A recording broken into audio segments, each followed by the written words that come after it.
again with another live. Coming to you guys live and direct on a late night. It's after midnight. If you're catching this on playback, as always, my gratitude, my appreciation for those who come through and catch these lives on the content, on the playback.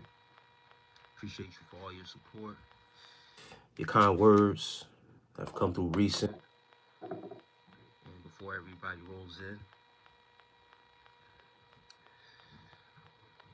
Momento mori is the title of this live.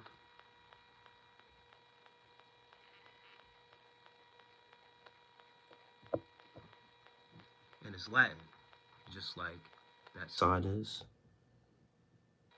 Timid no say, to know thyself. Momento mori. Remember you have to die.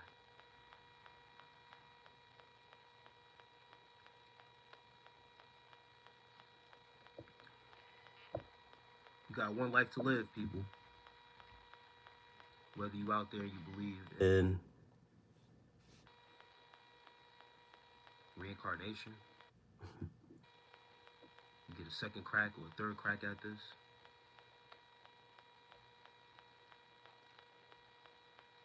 You still have to die to the flesh, but as well as your ego. Your ego that has been built up through the course of your life. Things that you have adjusted to, that you have conformed to, that has taken place to your ego. Things that you think that you know, that you may have come to believe.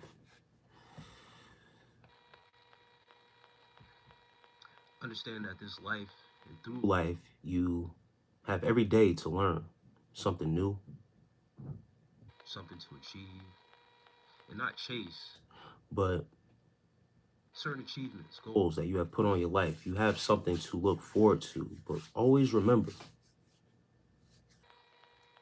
that you must die. So each day, make it count. That's the reminder. You can always be the best version of yourself each and every day. And with that reminder of Momento mori, that you have to die, remember, continue to strive to be your best. Jasmine Jones, peace. I was sitting here after making a post to myself.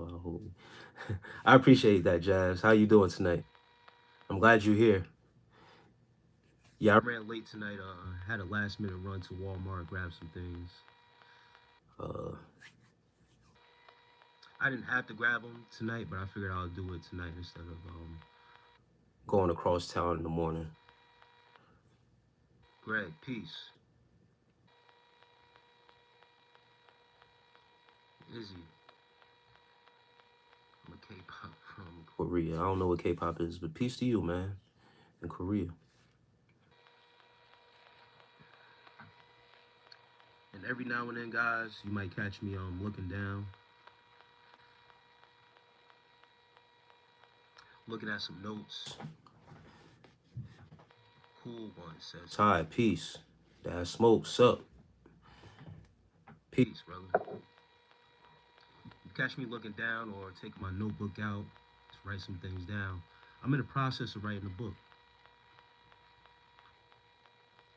Already started. Since last night, I was inspired to start getting these chapters in order. One serious looking dude. Not too serious. I live my life accordingly.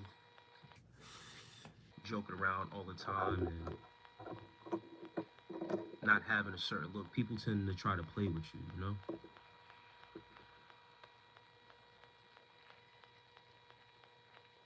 I don't have my mic in right now. I'm about to put the mic in right now. Needed my phone to charge.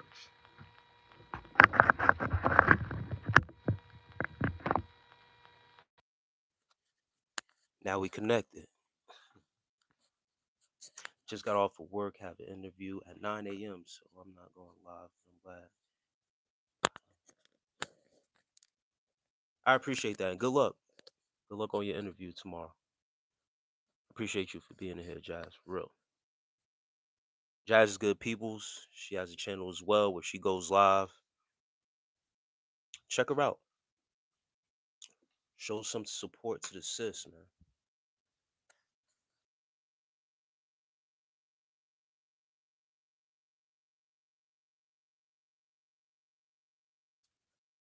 Momento mori is the title of this live. And when I look at that word or take a glimpse at that word every now and then as a reminder, once again, is Latin for remember you have to die. So it's a reminder for me about momentum, catching momentum, wherever that case may be. Last night, like I said, I got inspired to open my notebook up where I had a or have a couple of notebooks where I have journaled in, and one of my journals holds certain gems in there where I could formulate it into a book. And I was inspired to open it up, organize it the right way, and create it into a book format. And I was inspired by a hater, a low key hater, saying that I should do it one way or their way.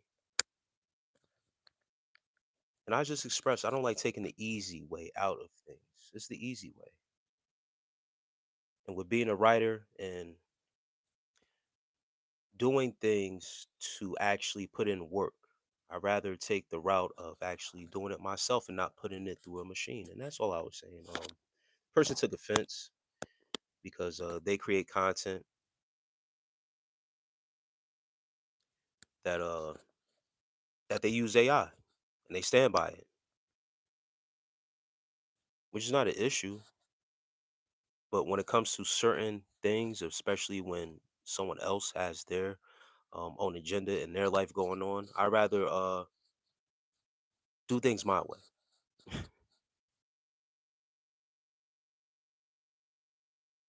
But one of the things that I hope that you guys will take note from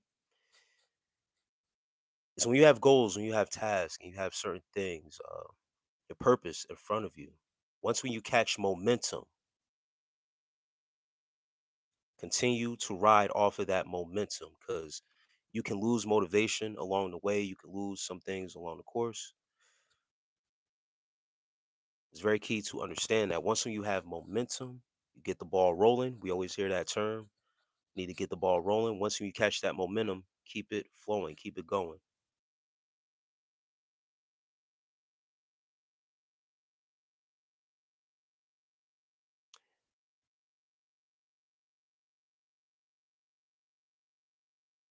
And Skiff Zakon, I don't know what that is, but I don't know what you're speaking on, what flag or Army Fifth. Nah, bro.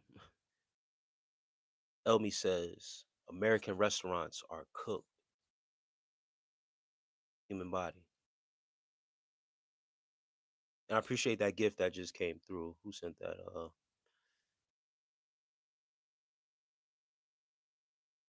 I'm not too sure.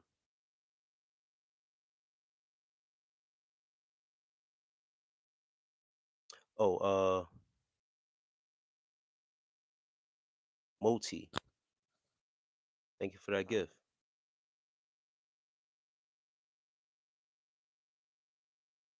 Most likely I won't have my moderator in here. I'm on later than usual.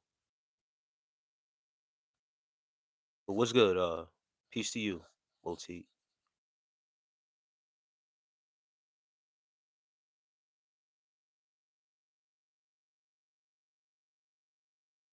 So I'll be doing the pleasures tonight of excommunicating anyone who comes in here with foolishness because we're not on that tonight. Radical coyote, which is better, hamsters or microwave? I don't know, man.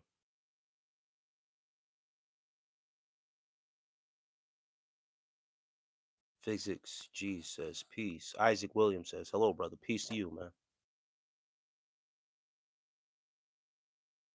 I'm in the U.S. Physics, Physics G.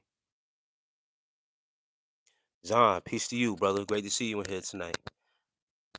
That's a fact. Got to stay with a tunnel vision mentality as you're completing goals and getting things done. Yes, that memento mori phrase is, a lot of people will think about it as, you know, a, n- I don't want to say a negative, but they look at the dark side of it because of the meaning, remembering that you have to die.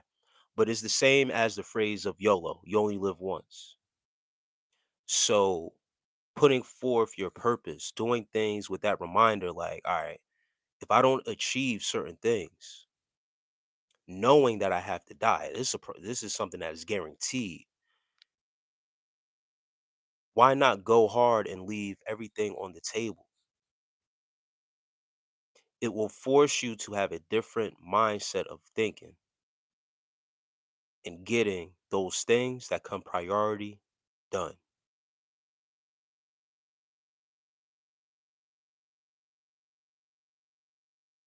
And that's all I come on here with tonight. I, a part of me wasn't going to come on live tonight.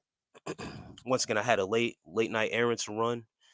I wanted to get it out the way before tomorrow morning or tomorrow's day come. I didn't want to go on that side of town, so I shot over to the Walmart before they close. Did a little bit of shopping while I was in there. When you go, when you go to the store, it's hard to just get what you go in there to get. That one item. Uh, so I ended up being in there actually until like they close. So I came back, reorganized, and I had a thought process of should I go live tonight or should I just get it cracking with this book for real? I'm dead serious. So I was dead serious about this book. I Once again, man, when someone tells me that I can't do something or I can't achieve something, I turn into a different person. I love to prove people wrong. When it comes down to something of someone questioning my abilities in my mind, I turn into a different person because I know what I'm capable of. So for someone else to tell me what I'm not capable of and they don't know me, I turn into a different monster.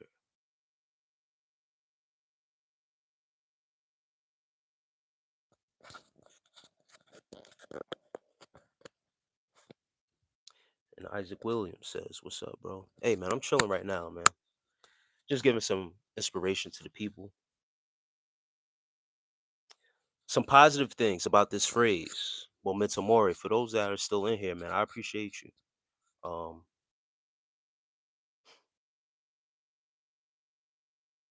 increasing appreciation,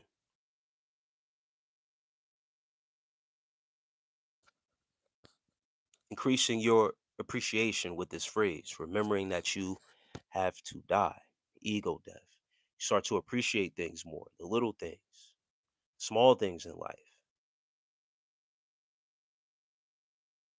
Once again, this motivates action. This also reduces anxiety.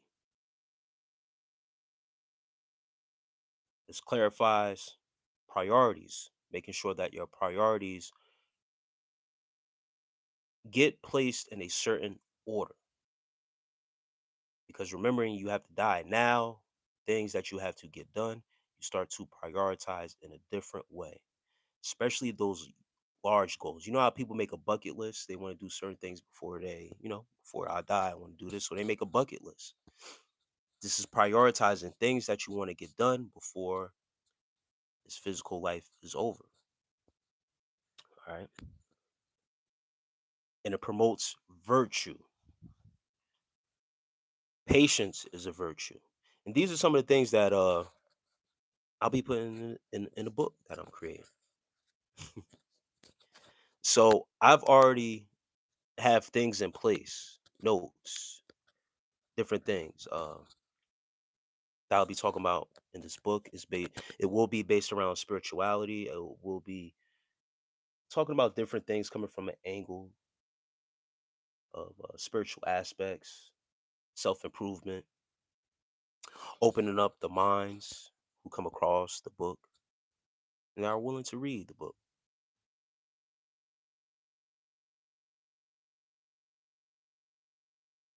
Is it deplorable if one of the things on my bucket list is to win a Yu-Gi-Oh tournament? No, it's not.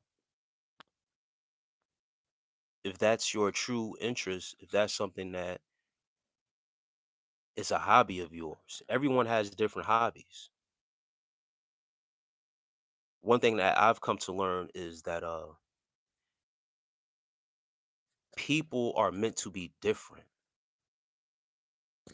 I appreciate people who are different because you bring something different to the table. Being different is what makes you unique. You are your own person. You bring your own sort of uniqueness. You bring your also a mystique about you when you do something that is different. So that's not anything to be ashamed of or deplorable. That's something that you're into, you take a liking to it. Who's to tell you what you can and cannot like? Some people will make a bucket list and not do anything that's on that bucket list. So if that's one of the things that are on your bucket list, and if you are on it like that for real, um, good luck. And I hope you get that achievement. You look like someone who was beautifully and wonderfully made. My God. Hey, Seth, I appreciate that.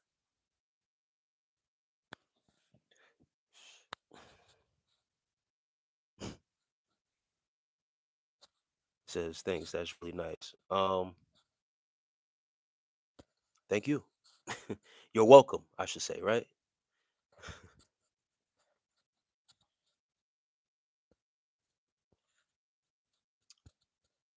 I had a coworker that I used to work with, and he was into like anime, and like there was a Comic Con event that was going on in the area, um, or cosplay, or whatever the case may be. Right now, I'm not into stuff like that, but like you're saying, like I don't judge people based off of that. But this coworker also wanted to be in a dating world, and but they didn't find themselves in the dating scene. They didn't find themselves, or basically chalked it up as they won't find anyone that's like them or the same interests or whatever case may be. So when this Comic Con cosplay stuff came up, I told him and made it imperative to him that, bro, you need to go to that.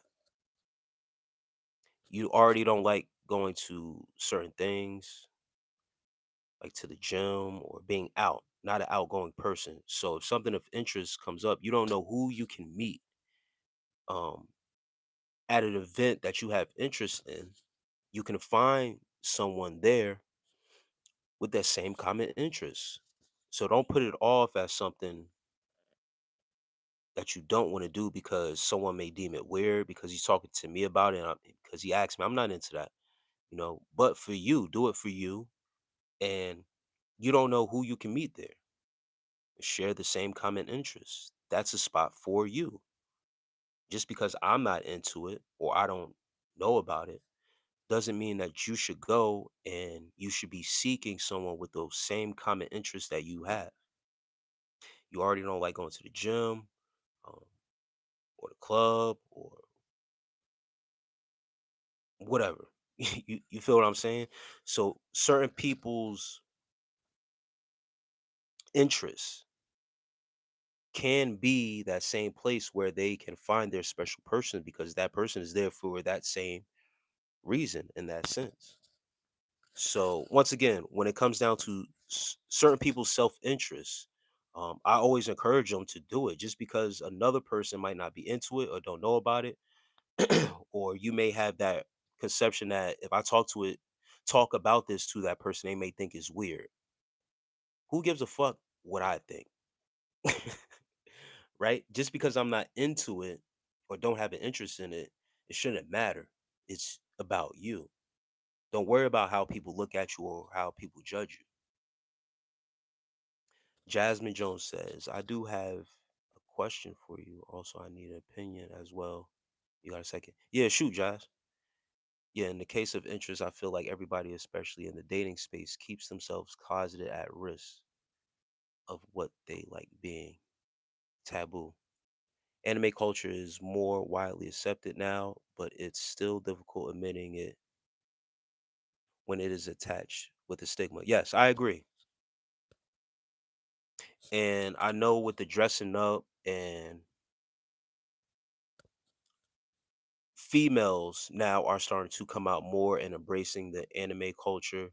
Um, and my coworker brought this up with the females now being involved with the dress up stuff like that. He felt like it kind of takes away from what's actually going on. It's like a distraction, he was saying almost. Um,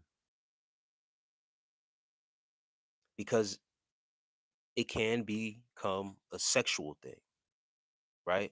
With the dress up, the revealing clothes and certain things that go along with it. What I try to express to him is that you can't go into it with a negative mindset. When you go into it with that type of mindset, it'll turn you off.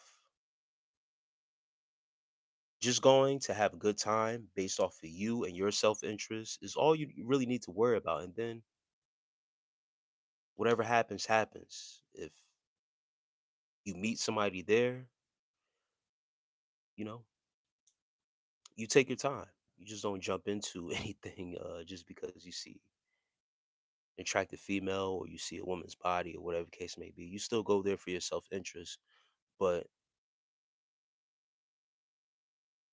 you are more likely to find someone with those said things in common when you start to really dive into your self-interest is what I was trying to tell him, because he's the same one that complains, I'll never find a female, I won't do this, I won't do that. Bro, you need to get out. Stop complaining. And that's all I was telling him. But yes, it is more widely accepted now.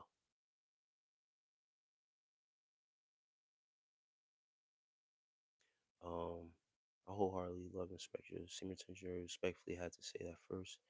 Do you know any other women going through the journey of celibacy? Um, and once again, Jazz, I appreciate you and thank you for that.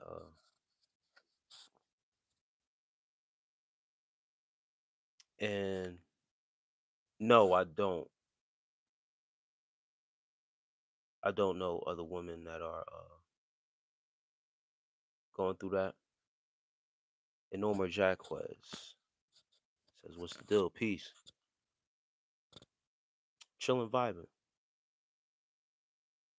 Josiah says, "Hi, peace to you, Josiah." Um,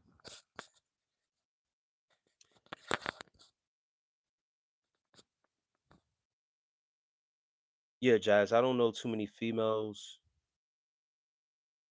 that are practicing celibacy.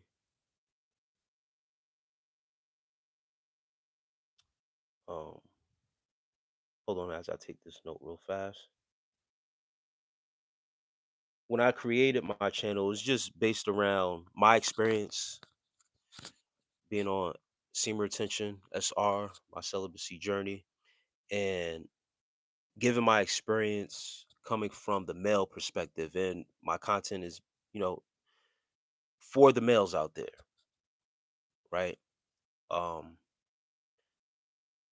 so even in my personal life, I don't know any men outside of me and the guys that are on the internet that I interact with that are actually on semen retention.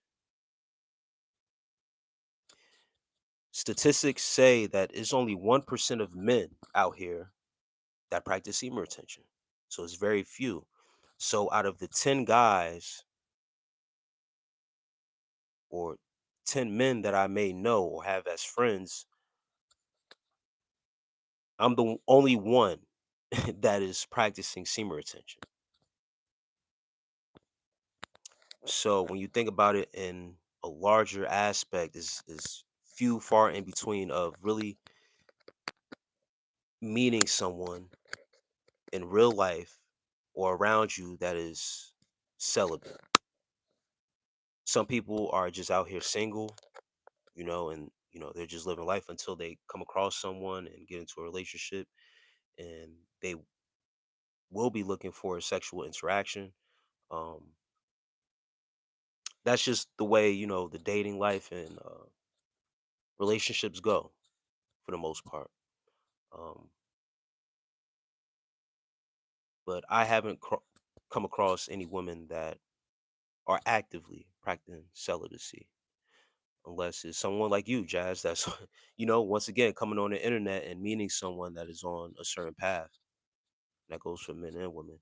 Did you know that we are one of the 10,000 alien civilizations in the universe? No, I didn't know that. Where did you get that information from? I like to. Alright.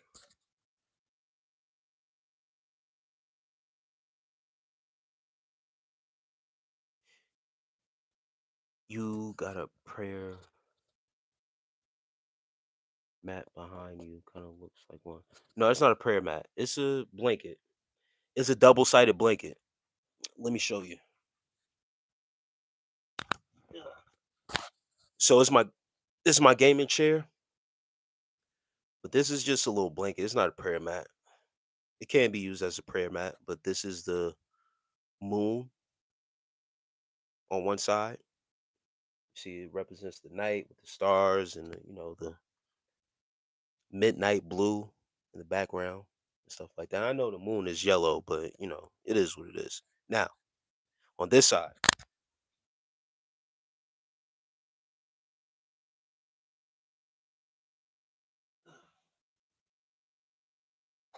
is the sun. It represents the daytime. So it's just a little quilted blanket. I found it was pretty cool, interesting. I've had it for a couple years now. Every now and then I take it off the gaming chair and wrap it around myself. If it gets a little chilly and I'm chilling in my living room.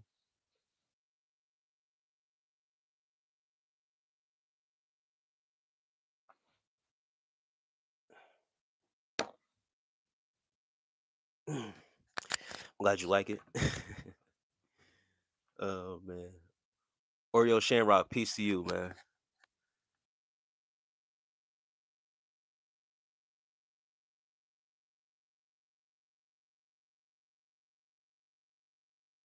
And Beyonce's daughter says, from Frank Drake and his famous Drake equation. Oh, so that's a theory. That's not actual fact.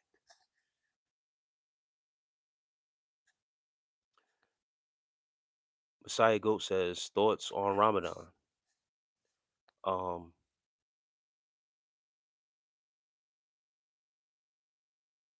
if you're practicing Ramadan, is it's always a spiritual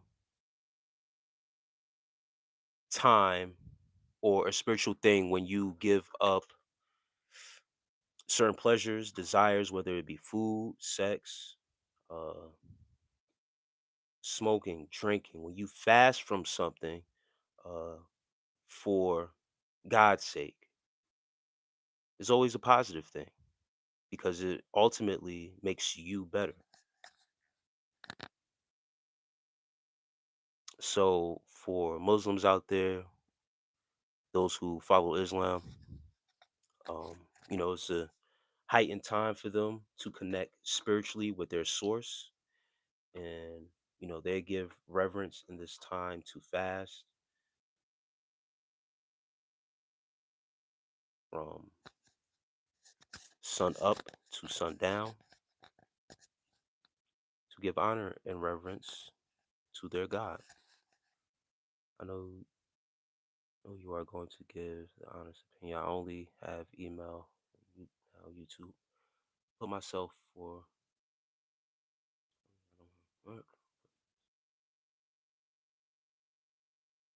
Um, and hold on, let me read this other. I don't want to send the wrong message, but I also want to be myself. So I just want your opinion. I really respect you. So yes, Jazz. I was gonna say that how you express yourself and how you present yourself to the world, right? People are gonna judge you regardless, right? So if you express yourself in a sexual manner, you express your sexiness. There's nothing wrong with that, but you have to understand what comes with it. It's going to come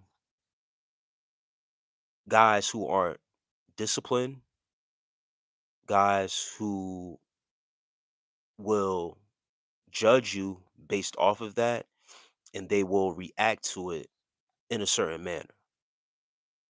So you have to understand that aspect. You can't control how someone looks at you, perceives you. You can only control your actions and what you are doing. So um, if you express yourself in that way, it will have you looked at and perceived a certain way from the eyes of those that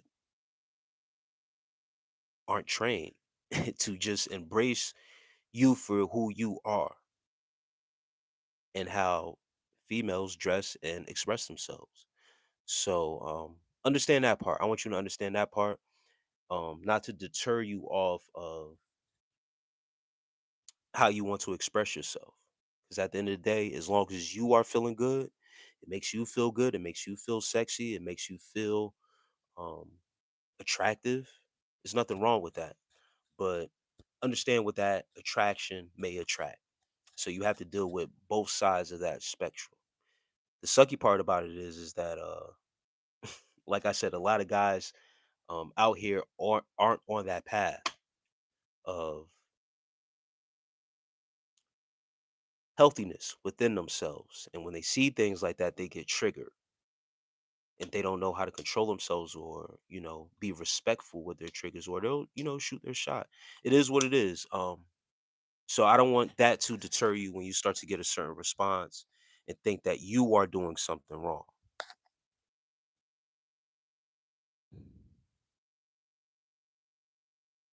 But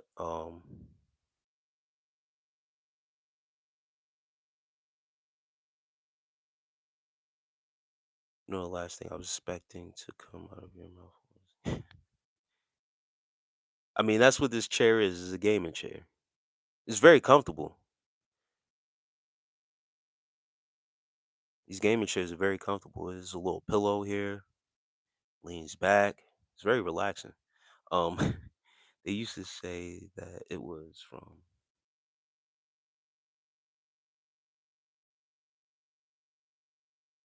yeah, I guess Beyonce's daughter. I don't really know. I don't know how. Oh, it is a fact. It's not a theory. Okay. Andre Brown, what's up? Peace, man. Yeet says, my experience with most philosophy type channels I've come across is they never want to confess they share human experience. So I didn't. You say you play games. No, I never said I play games. I have a gaming chair though. Like I said, I have it for comfort. It holds a lot of weight. I sit back in this chair and I actually read in this chair. This is like my reading chair for real. I don't play games. Blake Romero says, hi. Seems like everybody else can hear me though. You seem like a composed, stoic guy. Have you always been like this, or is it something you built throughout the years and experience? Messy to go. I've been like this for the most part. Um, but yes, over time, inner work, building myself up in a certain way, embracing my masculinity more, being more content with myself, not letting people have too much influence over my emotions.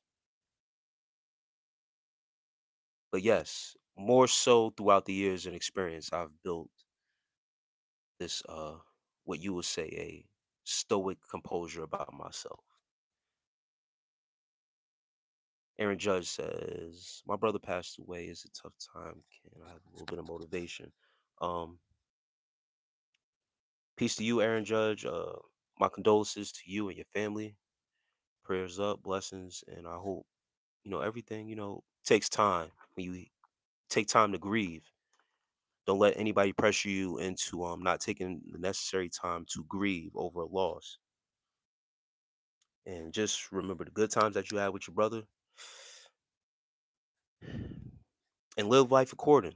I know it's cliche to say, your brother wouldn't want you to mope around and stuff like that, but this is true indeed. You have to keep on living life accordingly for in the memory of your brother. Kate Mias says, "Hi, peace. Fear no one but God forever." Says, "Hi, peace." Big man. Yeah, they say the gaming chairs be the best one. Yeah, when I did a search on on chairs and stuff like that to have as a piece of furniture. I have a couch as well, but the gaming chair it rolls around and stuff like that. It's pretty nice. It's pretty cool.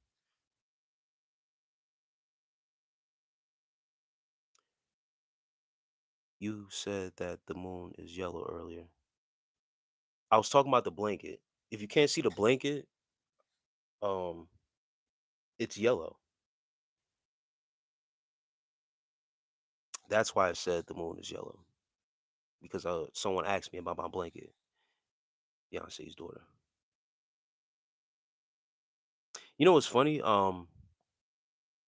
People like you, Beyonce's daughter, will say something is a fact, but you don't seem like a real person.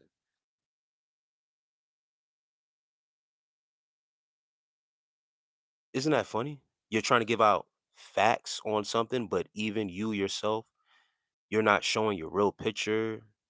You don't even have a real name on here. You're fashioning yourself off of a celebrity's uh your birth through a celebrity.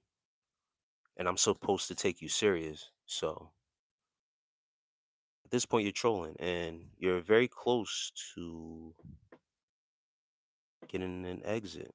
Um and Dad Smokes, the topic tonight, there's no set topic, man. The title of this live is Momento Mori. Remember you have to die. So start getting your shit in order. Not cursing at you, but start, it should be inspirations to start doing the things that you need to do, prioritizing, getting things done. I brought up a bucket list earlier. People like to make a bucket list and getting things done before they die is the same concept. But memento mori is Latin for remember you have to die. It also talks about ego death. Just making a shift in your life and really prioritizing the things in your life that you need to get done for yourself. Really embracing your self-interest. That's one of the things we talked about also is embracing your self-interest and doing things for yourself.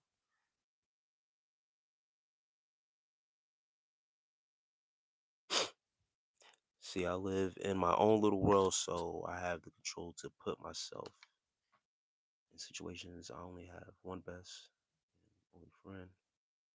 You respect me to be me. Be opinion. Yeah, I appreciate that, Jazz. And once again, um,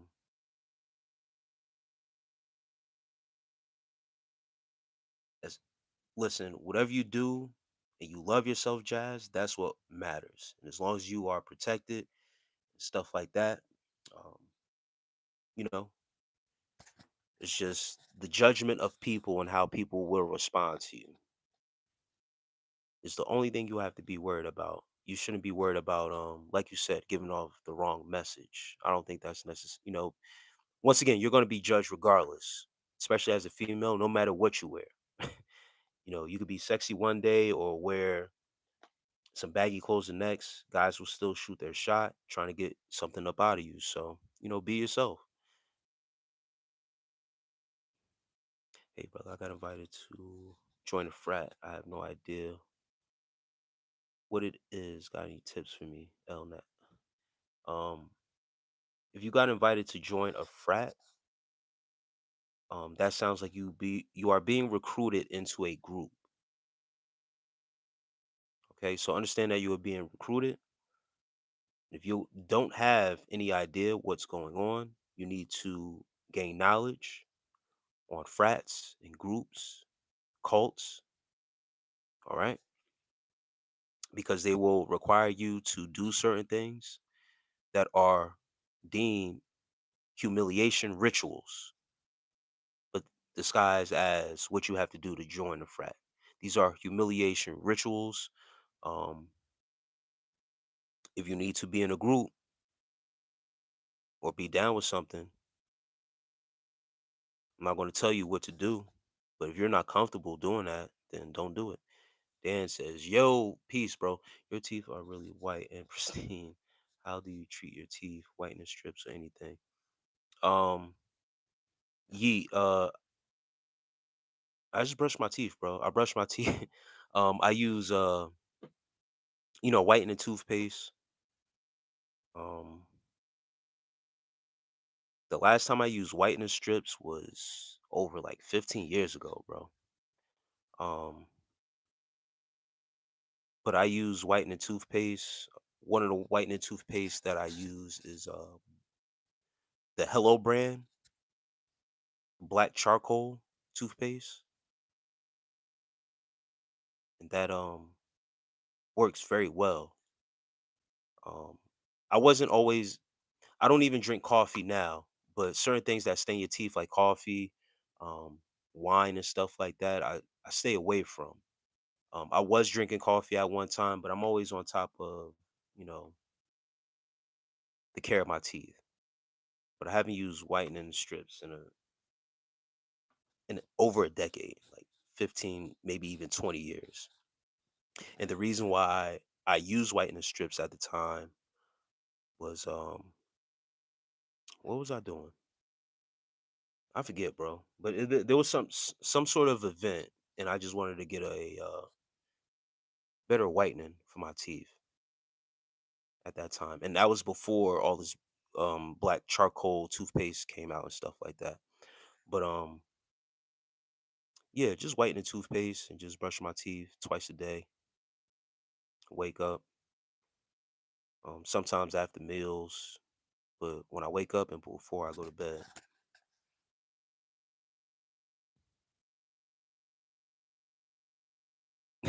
So don't know why I thought that was a Lakers blanket. Diego, peace, man.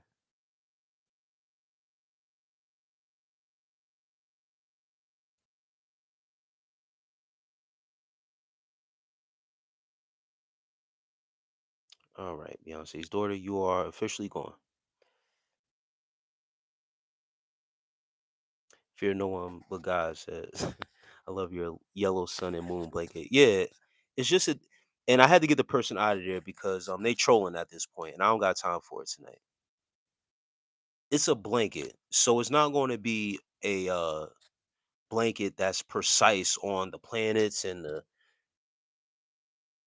It's just a blanket. It's a reversible blanket. The sun is on the other side. We all know the sun and the moon and all that other stuff. The moon is white sometimes, it's yellow sometimes, it can be red as.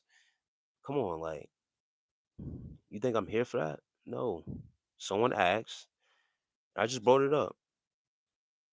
That it's the moon because it can be confused that it's the sun because it has this design on it. But if you look at it, it represents the moon because on this side represents nighttime because of the midnight blue color that's on this side. On the other side, Showed. I'll show it again. Is yellow, representing the daytime. Duality. That's it. So I'm not going back and forth with anybody over a damn blanket. But I appreciate you. Thank you. And Humble says, I'm repairing my life actively. Best of luck to everyone. Yes, I love to hear that. And you're welcome, Jazz.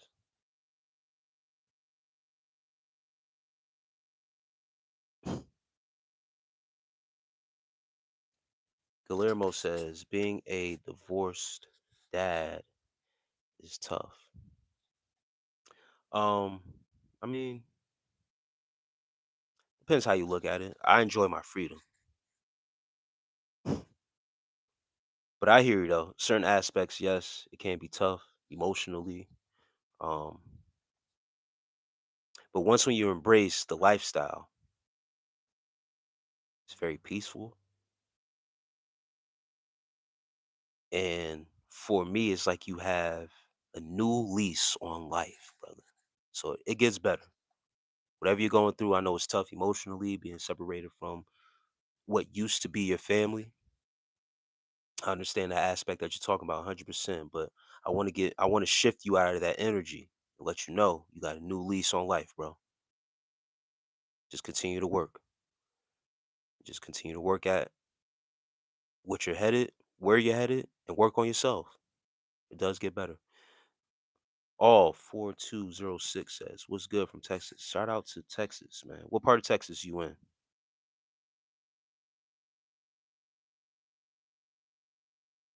Fear no one but God says cute. Yeah, it's a nice blanket. I enjoy the blanket. He says, speaking of frats, did you see the Iowa State Police body cam where they were doing a hazing ritual and there were like 50 shirtless guys in a basement? No, I didn't see that, but that's the word I was looking for was hazing. They don't call it actual rituals or whatever the case may be. They call it hazing when it's actually what you're saying is a ritual and it's a humiliation that they put the newcomers through to see how what they are willing to go through to be down with the gang.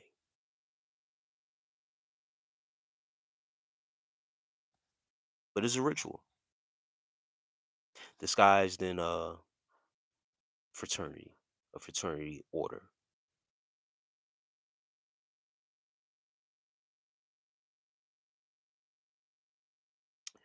Forgot which frat it was specifically, but the clip has been making rounds. Yeah, no, I haven't seen that.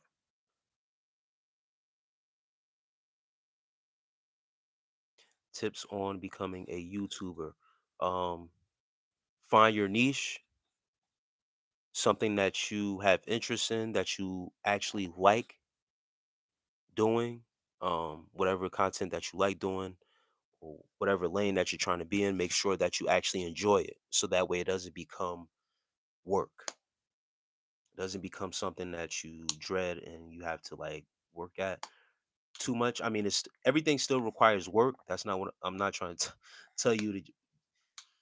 It's best to do something so that way you can have fun with it, right? Um, me myself, my YouTube content is based around what I've been going through in my life. So it's basically me taking um, accounts of my life, sharing it with people, and going through certain processes, my lifestyle, my livelihood. But then also, another great tip is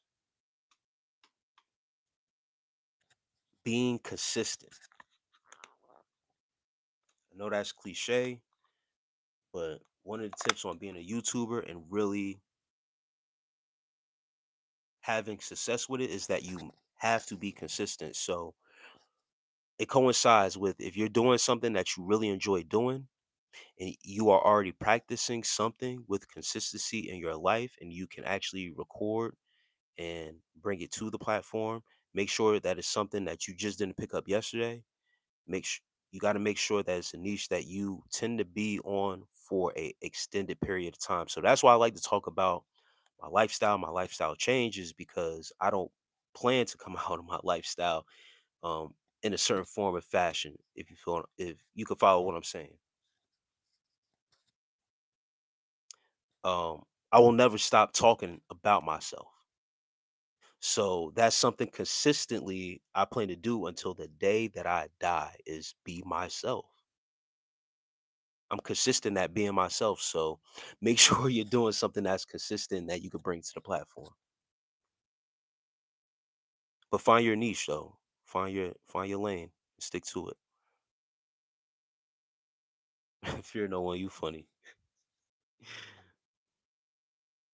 I appreciate that. Fear no one.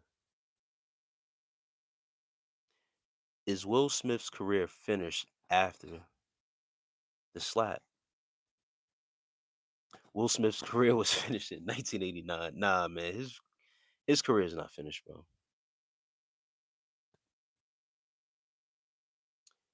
The world is a stage and actors are always acting. If you feel like that slap wasn't planned, because I always thought that that slap was orchestrated, if you will. Once again, humiliation rituals, um actors are always acting for security not to interfere at all. Just think about it, guys. If on camera he assaulted someone, nothing happened to that man. Chris Rock wasn't asked if he wanted to press charges or anything like that. Security never came up to remove him or anything like that. Even after the slap, he received the whole damn reward.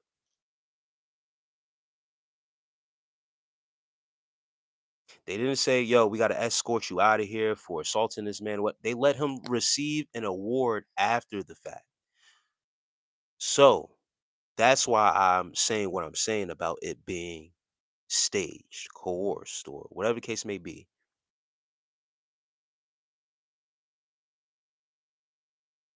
Think about it. You slap someone, that's assault. Nothing happened to him. So his career will continue to flourish. Um, Dude, I was a teenager when Parents Just Understand came out. That song was cute for about 10 minutes. Yeah, his career is alive and well, and it'll continue to flourish. Um, and any attention is good attention when you are in Hollywood, whether it be negative or positive. Just want to say when I put myself up for 20 years is I've only had two relationships within 12. So when I was 27, I chose to become. And that's what's up, Jazz. Yeah, continue to stay true to yourself and your journey.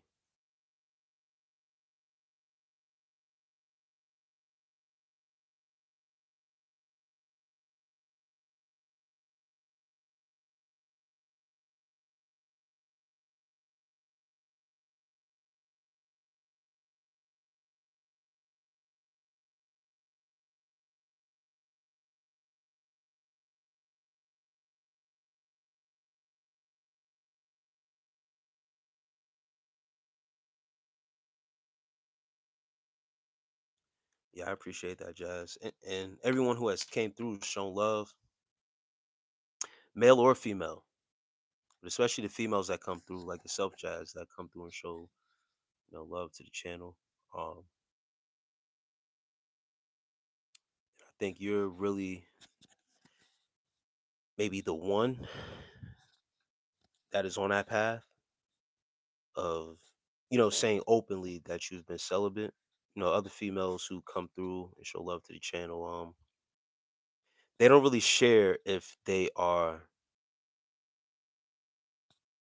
on a celibacy journey. Usually, like I said, single, so it's kind of like they're forced to be celibate in a sense, but It's more profound when you have made the choice of taking a step back from everything ultimately to remove yourself from dating culture, not entertaining, relationships and stuff like that, and truly holding yourself to a regard of just having friends, male friends with nothing, um, no attachments like that. And when I say attachments, not no strings attached, but sex is off the table, you know? So it takes a conscious effort to really be on that path.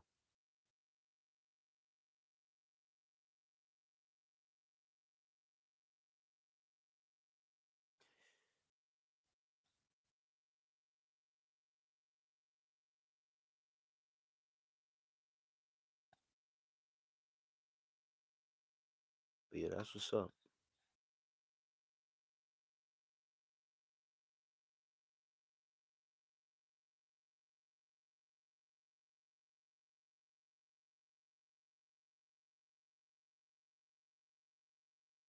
And yes, those and that's the thing about when you are in relationships in that manner. I get what you're saying. Um, those relationships can drain you and it can be draining. So taking that time for yourself and once again putting yourself on that standard of however long you plan to take before you start dating again is all up to you. But I understand exactly where you're coming from. Your time is your time that you have placed yourself in a relationship and gave yourself to someone, and however it ended, no matter what, um, you know, you take that time to refine yourself and get that time back to yourself. So I get it.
Yeah, I chose 40. I'm sticking with it. 5 more years. I don't even think about it.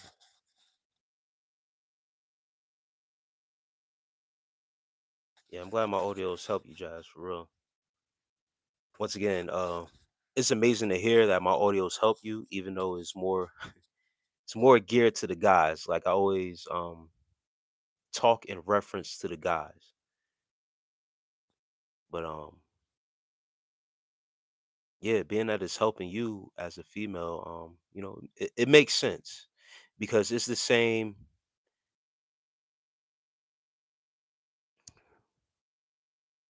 things that we're all going through, right?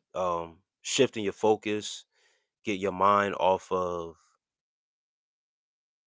sex, um, but also staying true to yourself, doing certain things in your life which helps you grow spiritually, mentally, things of that nature.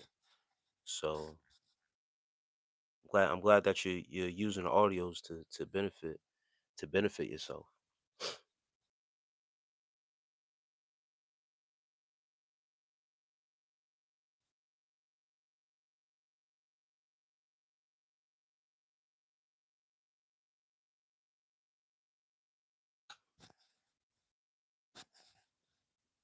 Yeah, once again, guys,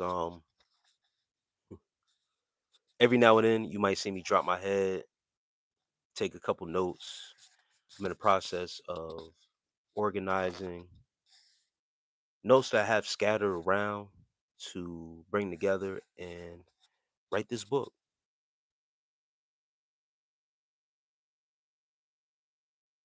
And I've always been a writer, but this book in specific comes from me of years of journaling. So someone before, based around my content, came out and said that I should write a book on semen retention, or I should just, with all the audios and stuff that I have out there, and I have recordings and stuff like that I could go to as a reference to create a book in that manner as well. But I also have like personal notes that I have in different notebooks where I've journaled in. And one of my journals is actually almost in a book format, but it's just disorganized because they're my thoughts that I just, wrote down, or certain feelings that I wrote down in the journal. But I wanted to at some point organize it and bring it to an actual book format because someone recently asked the same question: did I ever think about writing a book or putting out a book to publish? So, it inspired me at that time to say, yeah, I got certain things that, or I have a journal that I can put in book format, and was planning to do that in the future. But now, um, I gained a new inspiration over the last live stream to put it out, get it done even quicker. So every now and then you'll see me drop my head and just jot down certain notes, so that way I keep account of which way I want to go with my book. And as I think about things, it takes organization to really put it down a certain way how I want it to go. So as the thoughts come, I don't want to lose that thought. So I don't mean to be detached from this live stream. But the chat ain't really rolling like that. It's not too much crazy where I'm too distracted and not, attentive to you guys. But yeah, serious business right now. And I just wanted to come on this live stream too, because I wasn't going to come on tonight. I was actually going to do what I'm doing without being on live. Start working on the book like I'm doing and really going deep and diving into my notes. I'm actually going to be spending a bulk of my weekend organizing this book. Um, Once again, certain notes that I've been taking, every now and then I'm jotting them down, whether I'm at the gym on my phone, I'll take notes. But this weekend is when I'm really going to sit down, bust out these notebooks, and really get to work. So, a little bit is this live of you guys catch me taking notes, jotting some things down, um, get some chapters in order.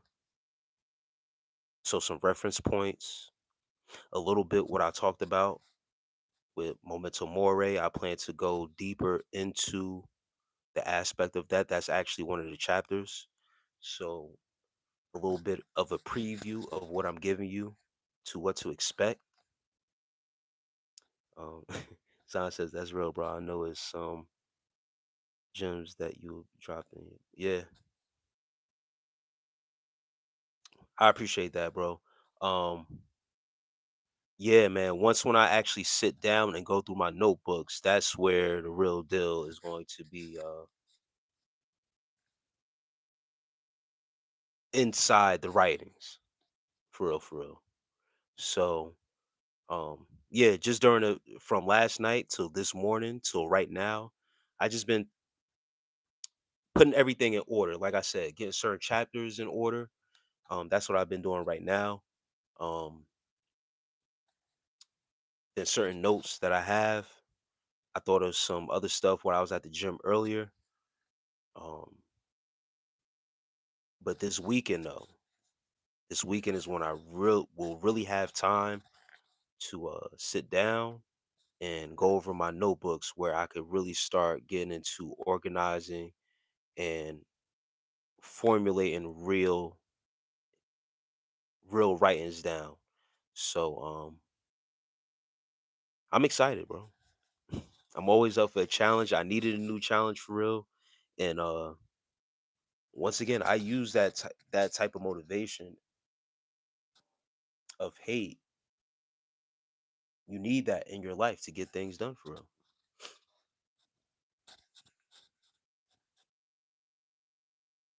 That's the fuel for real, for real. I don't let things get me down, especially with people's words. People's words, positive or negative, it means a lot. But it be those negative ones and how you respond to it that really pushes you forward. So seeing the support is big. It's very big because it shows that you have people on your side, on your team that are willing to support you, that are with you and want to see you not just prosper, but they take value in the work. And that inspires me even further to put the work out. Um, but it's something about hate, bro. When people show you hate and when you are told that you can't do something,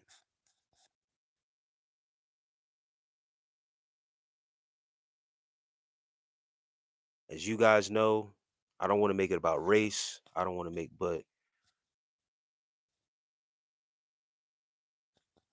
when they see us,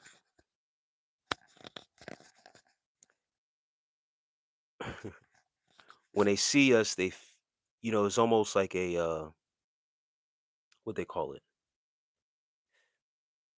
a superiority complex of when you're trying to do something, or even if you mention something that you won't be capable to do it because they don't think you're smart enough.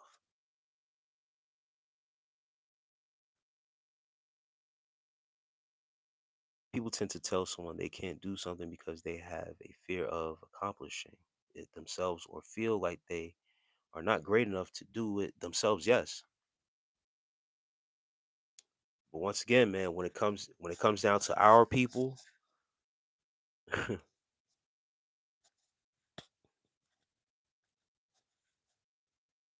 they don't think we are, or we don't have and I'm gonna just come out and say that black people that are articulate enough or have the mental capacity to sit down and write a book. So I could read in between the lines of certain things and how messages come off. Because after,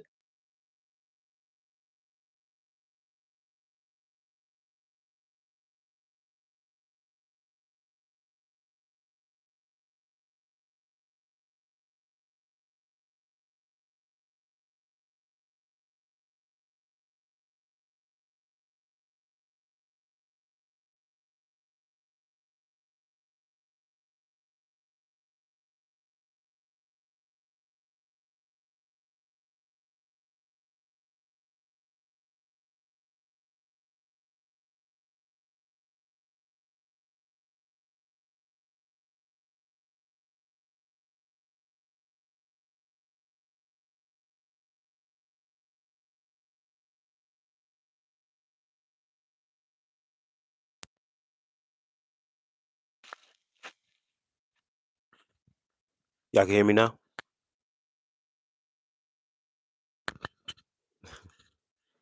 Nah, God ain't put me on mute. He gave me the blessings to have two mics.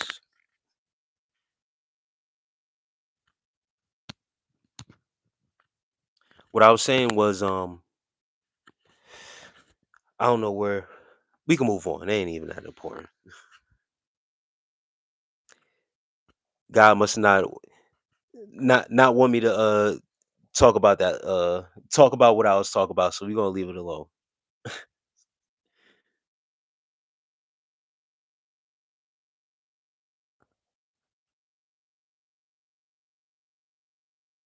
But yeah, man, our accomplishments, having that mental capacity and being articulate enough and having the writing skills. to actually get it done. I've even been complimented on my handwriting, that I have nice handwriting when people actually see me write stuff. Like when I've been at work, or someone may come across something I may have written down in the past. They'd be surprised. They're like, "Yo, you actually have good handwriting." I'm like, "Yeah, and I know how to write cursive and all that. Very nice. I got English was language arts was my favorite subject in school. So once if that person was willing to actually sit down and actually understand me and who I was, I don't want to go to the machine and do all that, because I come from a background I actually like writing. I love language arts. That was one of my favorite subjects. So I don't want to take that away from me. I wasn't trying to really shit all the way on the person, or, their idea of how beneficial it can be. Once again, I understand it, but I come from a background where when I had a language arts class, I was excited. Like for real, for real. So I would be doing myself more of a disservice of not putting myself through that work. It's one thing when you are forced. It's one thing when you are forced to um do something, but when you actually enjoy the subject, you actually enjoy literature, it hits different. So that's why I'm saying what I'm saying. Like I'd rather do it myself than to put it through the machine, because I actually like doing it.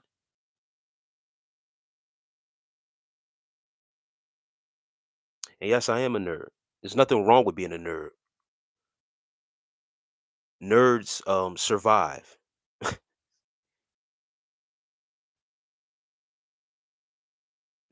Uh Being a nerd has kept me alive. It's kept me sharp. That's why I don't discuss certain goals or dreams with people, because they feel type of way, not jealousy, but in a sense, like, who does he think he is? Yes, yes, exactly. But you know what's crazy to me though, Zon? If someone actually came out and said, "Yo, who do you think you are?" I would have told them exactly that. Like, listen, I love language arts. I love writing. So I would rather go. I would love to go back and rewrite what I was writing, and that's why I was trying to tell a person, like, I want to go back and rewrite and organize it the right way, because I love language arts. That's my favorite subject in school. So coming from that place and it being something I actually enjoy, and I'm not in school, I'm not forced to go to school or anything like that. So now I have the opportunity to really sit down and do it. Now you can get a better understanding of why I'm saying what I'm saying. But instead, they started to cuss me out.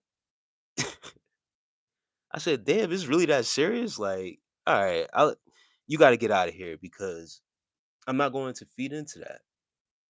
You cussing me out because you use the machine and you stick by it. We we both agree that as a man, you shouldn't hit a female. But is it wise for a female to keep take talking after being told to shut up? Um, we both agree that as a man, you shouldn't hit a female. I don't agree with that. I believe in self-defense. Um, if a female hits you, because there's females out here like Clarissa Shields, right? And women nowadays are more s- are more in the gym, and some of them have even taken certain classes where they know how to throw a punch and can knock you out. And it's not about the size of a woman. If someone punches you the right way, they can knock you out. It could really cause harm to you.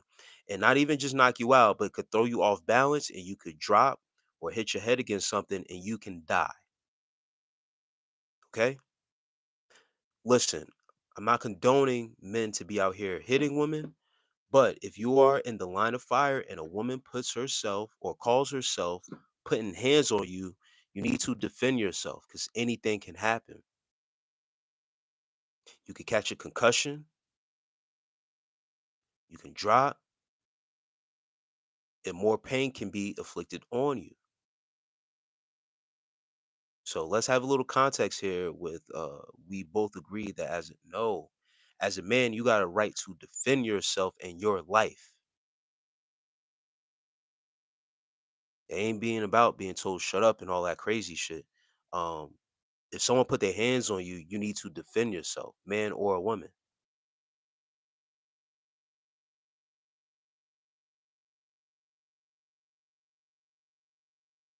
I would have preferred to be a nerd growing up. I probably would have had lifelong friends. It's no way I'll ever look down on someone who loves to learn. Yeah, I wish I was more of a nerd too growing up, for real, for real.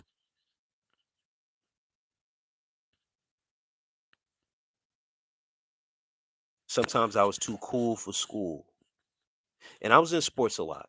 You know what I mean? I'm glad that I had the sports experience, got to understand teamwork, leadership, some things that I gained from sports that, being coachable is another thing that I was able to obtain from sports. At one time, I wasn't coachable, but having certain coaches in my life really helped me. Uh, but I wish I was more of a nerd as well. You know what I mean? And in that term, how they're trying to say it. I wish I was put in that place where I wasn't too cool for school, if you will. Say, yeah, that was crazy. Yeah, it was crazy, bro, a little bit. When they started cussing me out, I was really surprised. I'm like, damn, you cursing me out? I was like, all right, you, it's crazy. When people it's one thing when I could sense the curse out coming, but when it comes from someone that like has been on the channel and then we have shared like, mutual respect, salutations, yo, you got a channel, I'm gonna go check you out. And then when a person comes and yeah, curses you out, and it's not even that like it was not even that big of a deal to me. That was another thing that caught me off guard. Like it's not really that big of a deal. And I ended up agreeing with the person. Like, no, I'm not saying that AI wouldn't help me or it's not beneficial. This is just me and who I am. The person wasn't trying to understand. Wasn't trying to understand me and where I was coming from. They're so tied into what they got going on and whatever. Get right with oh boy, here we go. Tom Hawk. I don't think you want to do that, Tom Hawk.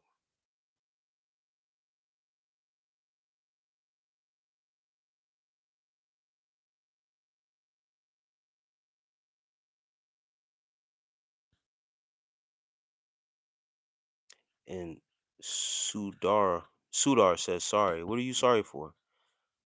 I don't care how it sounds. It's a stigma of men reporting abuse from women. I grew up in that environment. Women take advantage. So self defense is 100% correct. Unfortunately, men get ridiculed by other men.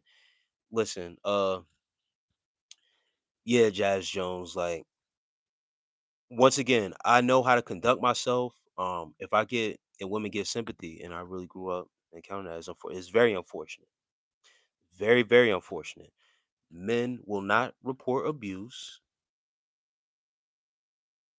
because of the stigma. So men are taught to, yo, just walk away. Just walk away or do whatever the case may be. Right? Some men get hit, they're able to walk away, but there's no accountability for the female going outside of her body and placing herself in a dangerous position by hitting a man. Men, we need to hold these women accountable. If you can walk away, you need to walk away and call the police on that lady. It's assault.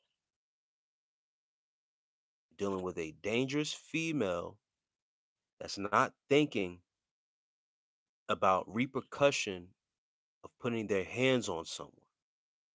She's willing to put her hands on a man. She's playing a dangerous game. She thinks she's untouchable. See, the actions of it says a lot about a female that's willing to put her hands on a man. She don't think anything can happen to her. So, if you are able to walk away from it,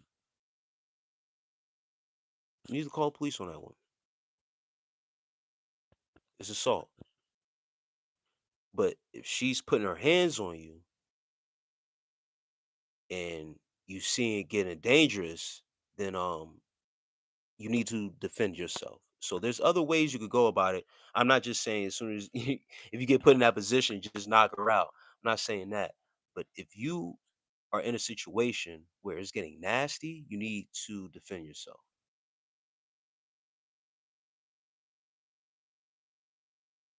I've seen one of my family members get stabbed. That's what I'm saying. And almost lose his life because he didn't want to defend himself the correct way against a woman. Self defense is absolutely necessary for all humans. Yes, this is about when we are talking about life here, life of a person, a human being, all that shit goes out the window. There are ways to get out of it as a man. Now, once again, some women they don't hit too hard. Got a lot of little ladies out here. Um, so most men are able to take the blow and walk away, right? But there still needs to be accountability held. You could go the street way and get, your female cousin or, your sister or whatever the case may be to come over here and handle that for you. But then there's the other way where you could put her in jail. That's assault. But once again, if you put in a situation where there are objects around, and once again, once when they feel like they could get away with one, they'll go to the stream and start grabbing stuff and stuff. You need to defend yourself. Most men are reluctant to do that because they'll be seen or deemed a different way. Listen, man, um, I don't care who talks about me or what they say about me. I'll still have my life at the end of the day, and no scars to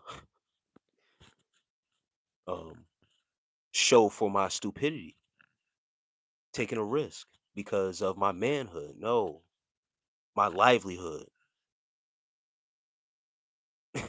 is what's at stake here. On my channel, I promise I tell them all the time I ain't arguing or hitting anything. What you talk, do all the talk. Yep. Want a reaction from you? Yeah. Thankfully, my past two relationships, they didn't hit women. Yeah, no, that's yeah. You could tell what females. I can't say that, right? I'm not gonna say that because anything can happen in a relationship. But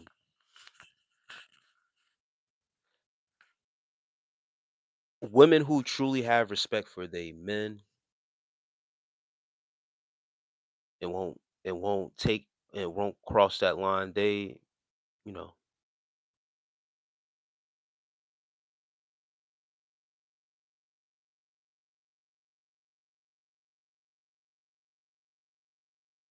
some women know better. Some women play that very dangerous game because some women know that their men won't hit them and they'll take advantage. They'll try to take advantage. I don't condone anyone being harmed, but I love my life to the fullest. Once you're gone, nobody can give you your life back. Facts, huh? I'm the same way, bro. I don't want nobody putting their hands on nobody, but some of these women are wild out here, man.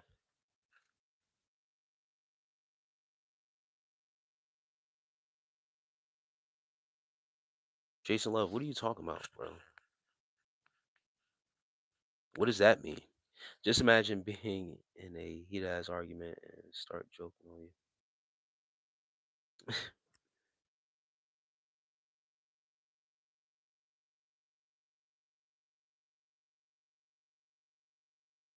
Yeah, but that's the thing. I'd rather take that's the route to go for real.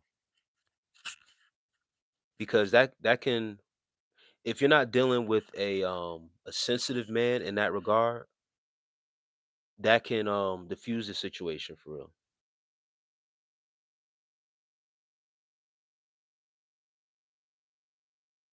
Hey, Jason Love, if I'm lame, why'd you retract your message? What happened?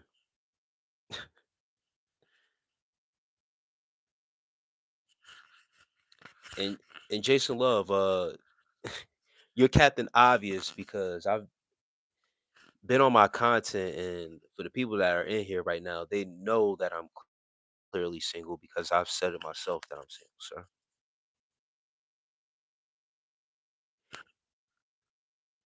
Only if you knew the options that I have. I can be not single tomorrow if I really wanted to.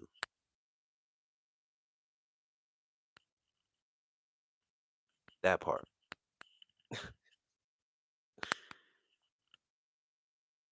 Yeah, they would end up laughing with me. Yeah, yeah, that's what I'm saying, Jazz. Like, if you're not dealing with an insecure man, they could take that and that could diffuse it because you could say some shit that'll make the person laugh.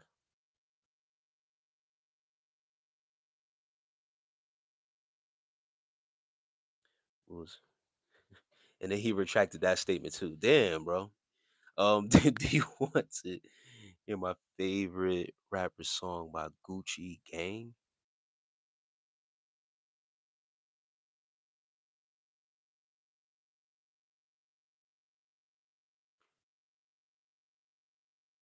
Lewis, you drunk or something? You getting some drunk people tonight? Or what's going on? It's fire, bro. Rapper right now, skills 4. What does that mean?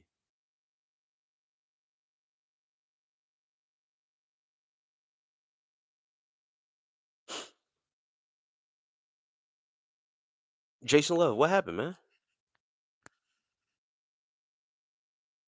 I don't know if Jason Love's still in here. You know, I started to realize some people they come in here, trying to troll. They scroll and find a live. Oh man, let me bother this guy. Let me rage bait him. And once when they say certain things, because it's their first time, once when they say certain things and like they find out like, damn, I can't rage bait him. He's got to come back for everything I say. I've seen all this before, and there's certain things that people are saying is like it's like that Eminem effect in 8 Mile. It's the Eminem effect in 8 Mile. Once when you put yourself out there a certain way and you're comfortable with that, nothing really people can say or do can have you act outside your body.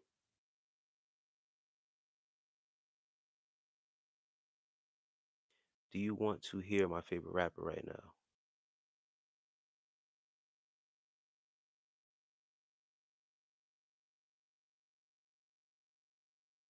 Man, you spamming the chat, bro? If you spamming the chat, I'm gonna have to and I ain't even gonna talk about it. I'm gonna just put you in timeout.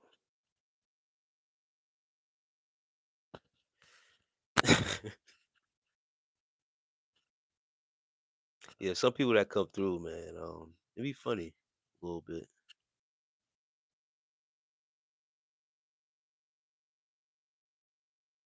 Like they don't know I do semen retention content,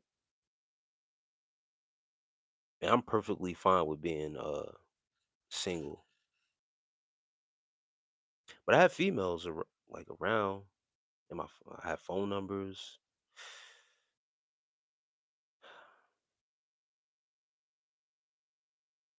But I got a book to write. I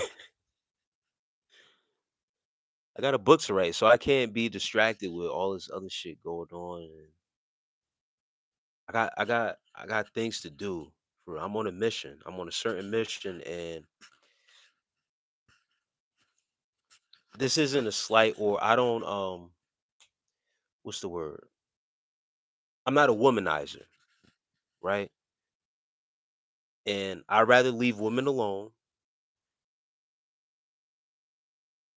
to not give off a certain impression, or like what Jazz said before about, wearing certain things, sending the wrong message. Because through my actions, if a female was to deal with me through my actions in the state that I'm in now, right? The way I move, the way I conduct myself, a female in my life right now, she will be able to tell that she's not number one priority. That's the way I conduct myself. Like, and not even like she would be two or three. And I know that sounds crazy, but I'm on a mission right now to get things done. So that's why I'm not entertaining no female or relationship or even in the dating world like that, because I would really put all that dating shit to the back burner. Females like to go out on dates. They want to be out. They want to be seen. They want to be seen with their man and stuff like that. And I enjoy that too. But that shit will come last for me.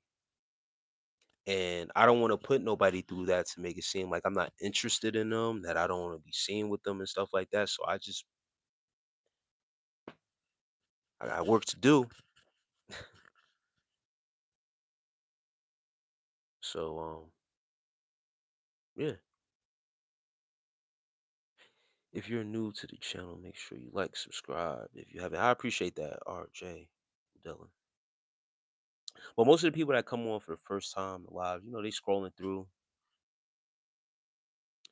Nikki says hi, peace.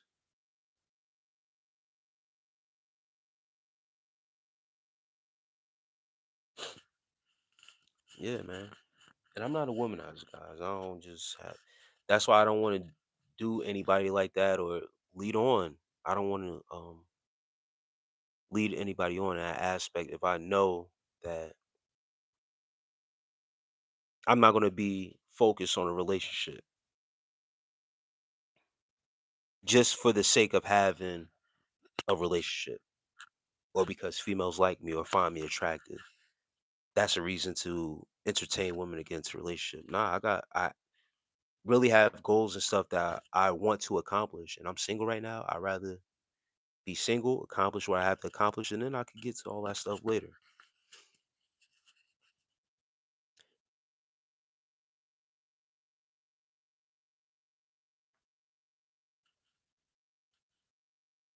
There's nothing wrong with having friends. It's cool, man.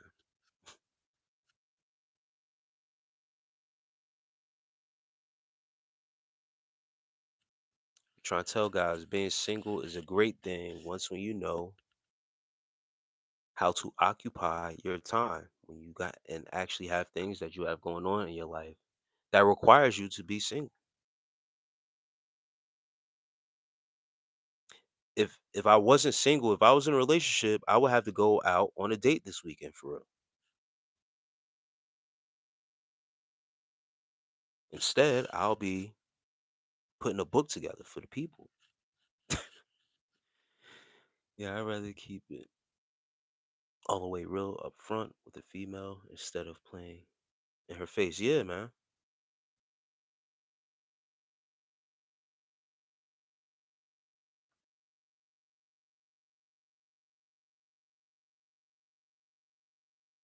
Kevin Maniac says that's why I need to stop gooning on.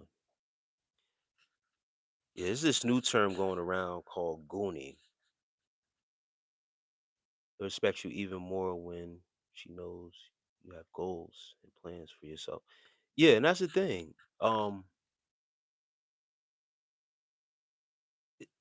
It's more respect and more of appreciation of a man that's really out here with a purpose. I be trying to tell guys, females find you more suitable in that manner because whatever female now that you decide to deal with and they see you go through that process, they'll be more susceptible to trust you, that you won't be out here in other females' faces playing around because you have already put yourself through that said discipline. And when you have really made that choice to, all right, I have an interest in you. What are you about? They're more susceptible to trust you because they know you're not going to really be giving your time and attention to any female out here.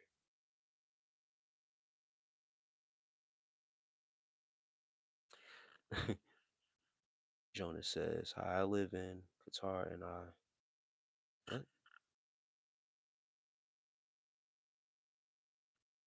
What? Um, Jonas, I'm not for sale, man.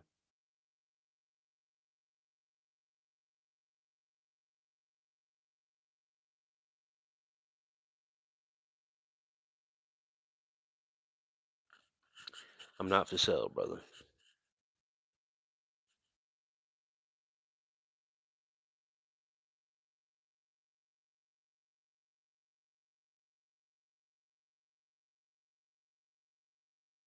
Bro says, "Mashallah."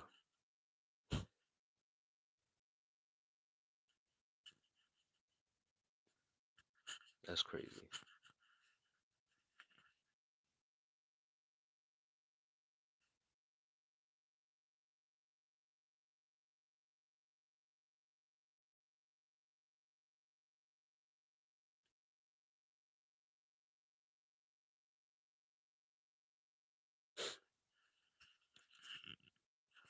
Bro says he wants to buy me.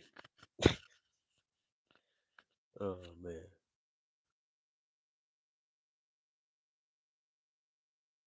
Yeah, Jazz, I be knowing some shit. But it's the actions of a man for real. Yeshua, yo, Shin, why I am peace, brother. Peace to you, man.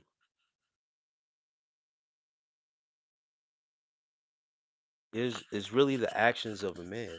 He shows through because that says a lot about a man's character,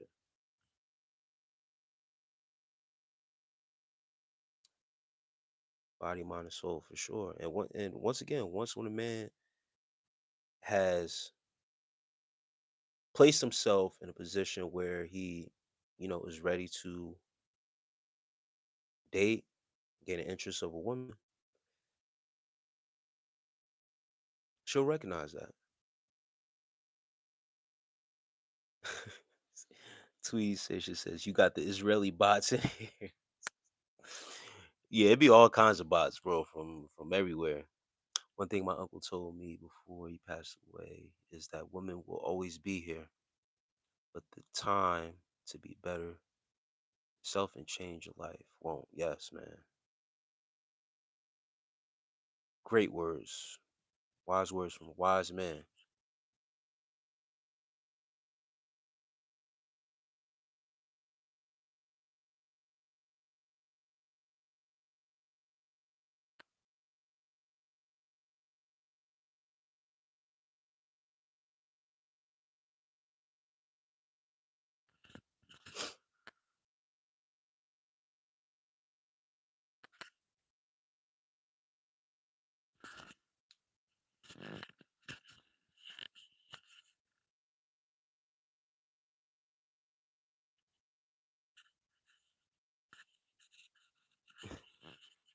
Jazz says men don't care about character these days, just like women.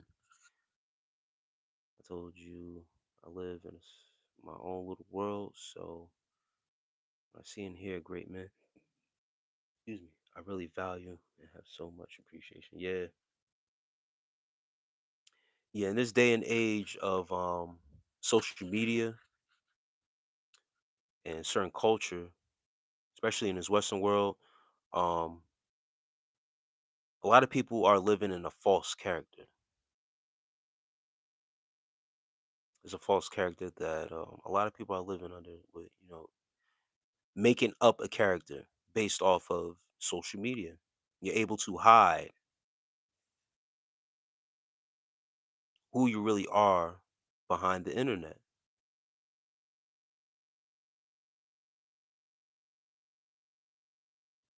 Thing is that now when you step out into the real world,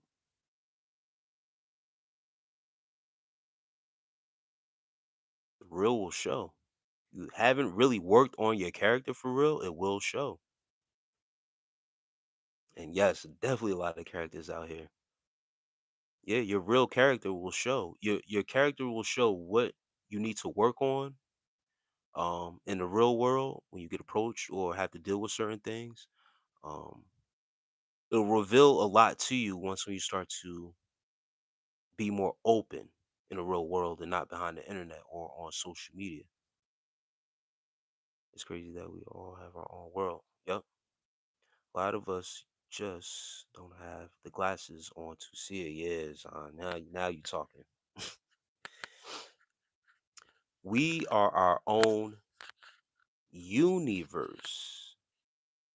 I've talked about this before. Uni, meaning one, universe. So when Jazz says she be in her own little world, some people be in their own little world. You're supposed to be. You're supposed to be in tune with yourself, your own universe.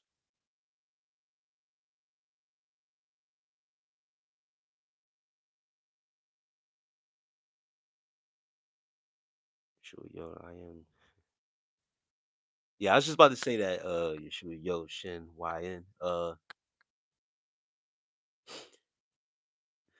Macabre Stone. 6 electrons, 6 protons, 6 neutrons, brother.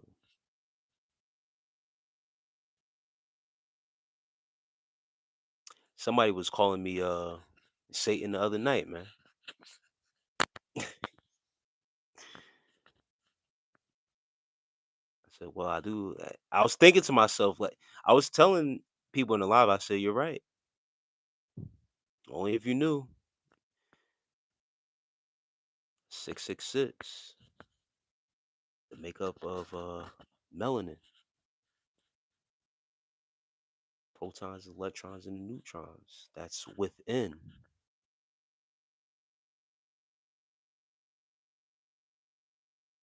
Says the beast. It's really to distract the people from what it really is, man.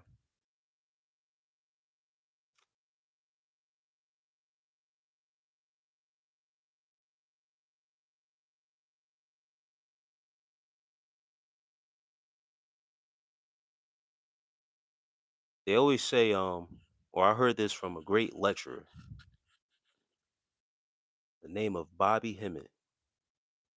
He said, whatever they tell you not to look into, you need to look into it.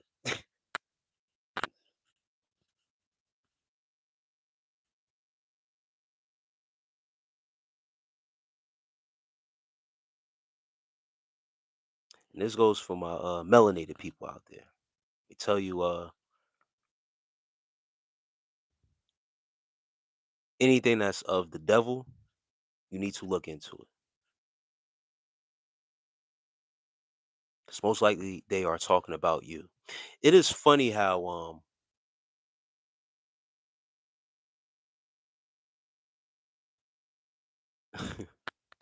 it's funny how certain how would you say ideologies that was pushed and given to the people and told, not to look into. You actually look into it, it makes more sense than the bullshit that we were given.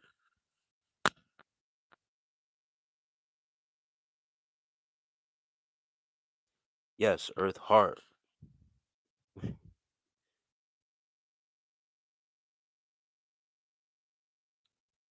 Flip the words around. Only time I'm around people is at work or errands, but I have ears. My head, I like I'm happy myself, my space. Most importantly, my peace. Yeah. Yep. Same here.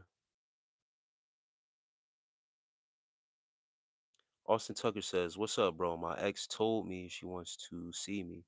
She says to drop everything and come see her. Nope, don't do it. But she talked to someone else and hung out with someone else as soon as he broke up. Nope, don't do it.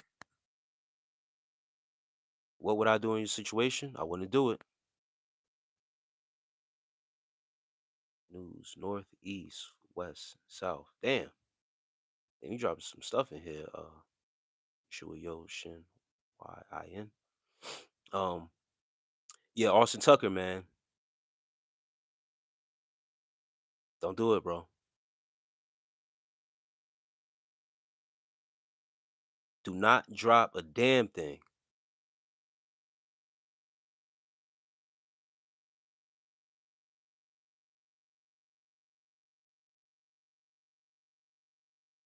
Isis Ra L is Ra L. I always say it in that term too. Love from Kenya, peace. I was in your live stream earlier, before I came on earlier. I was getting to come on and I seen you was on here. Well, I seen you was on your live. You was just getting off. Peace to you, Kenya. Can I please explain a little bit? Um, yeah, she devalued you in the beginning, sir. And before you even told me, I'm gonna go back up to your message.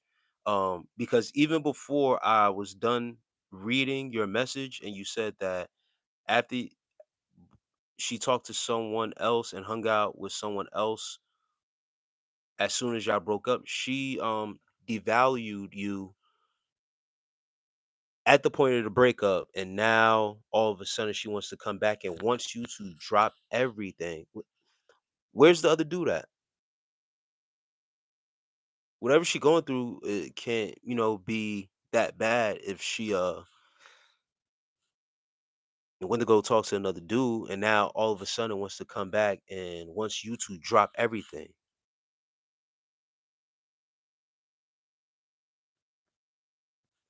You're going to show her how much you value yourself after she done devalued you. Put a let me slow down. You are going to show her how much you value her by dropping everything. And when she says jump, you're going to jump.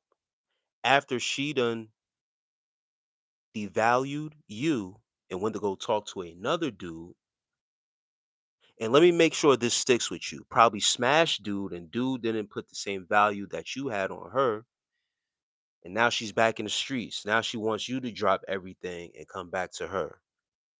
She lost her value once when she went to go get smashed by the other dude. She don't hold that same rank after she went to go get smashed by the other dude. Now she wants you to drop everything and come see her? No, bro. I'm tell you straight up and down, that's a simp if you do that. That's why I'm telling you off the rip, no. And I don't even usually use these terms because it's so widely used, but that's what you would be doing. You'll be simping, bro. I don't care how long I was in a relationship for.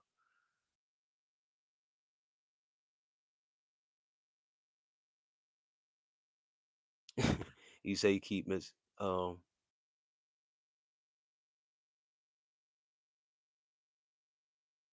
yeah, next time you on, possibly I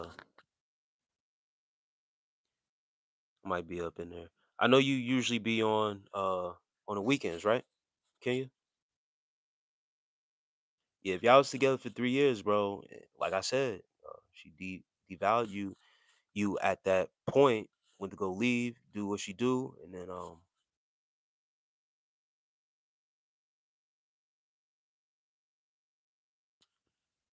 she blocked him because she didn't want to hurt. Bro, that's all bullshit, bro. Don't do it, bro. I'm telling you, move on. Symmetry, a piece to you. What's up, sis? How you? I never met a female narcissist. I heard about male narcs all the time, though. Ever met one? How they go? Symmetria. Yes, I've met a female. I've female narcissists do exist for sure, for sure. Um, And it goes the same. It's the same tactics. It's the same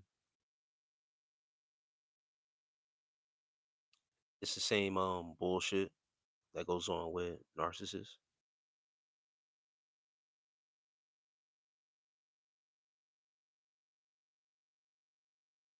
Symmetry is another stigma. Females are the biggest narcissists out there. I was going to say that, Jazz. I'm glad you said it. Thank you. um, take out you want. I don't. Harm. It's females, but yeah, manipulation on a vast level.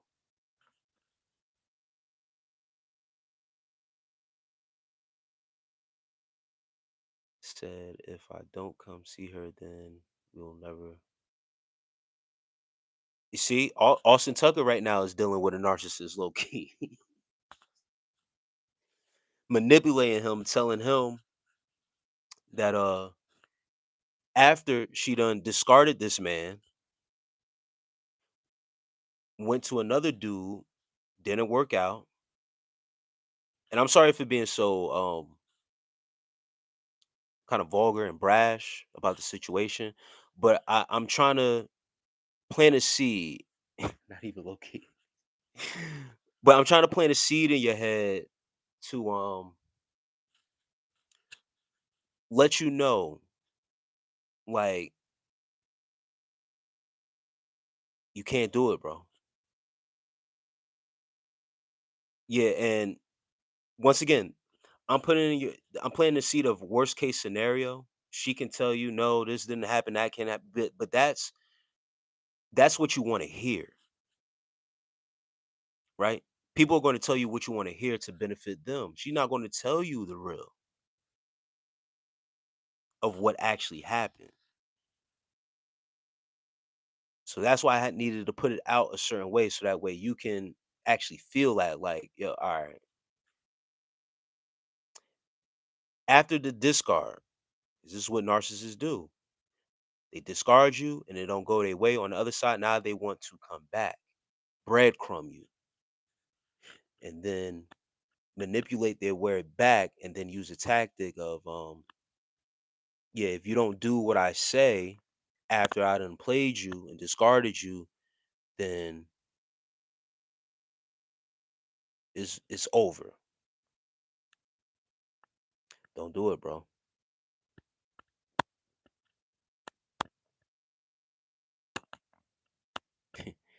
She says get a new one. Why these baddies got more views than you? Um, it is what it is, man. I don't do it to compete with the baddies. That's not masculine. I'm not competing with I'm not competing with the baddies, bro.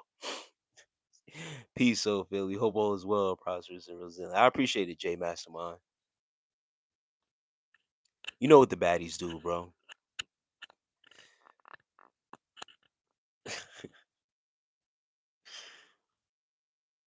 That's funny. Who is that? D Ski. You mad about it too, man? I get you, man. It is what it is. The baddies, they attractive. They garner the attention of the people. You know, it is what it is. I can't compete with that. If I did what the baddies did, I would be. I guess women are more dangerous and toxic aspect, more emotionally manipulative. Yes, Metro. Yep, that's exactly what it is. Austin Tucker says she said I didn't love her the way she needed, and then yeah, blame shifting. Yeah, you dealing with a narcissist, bro. Hey, Symmetria, you see this right here? It's crazy that you asked that. Austin Tucker is dealing with a full blown narcissist for real, for real.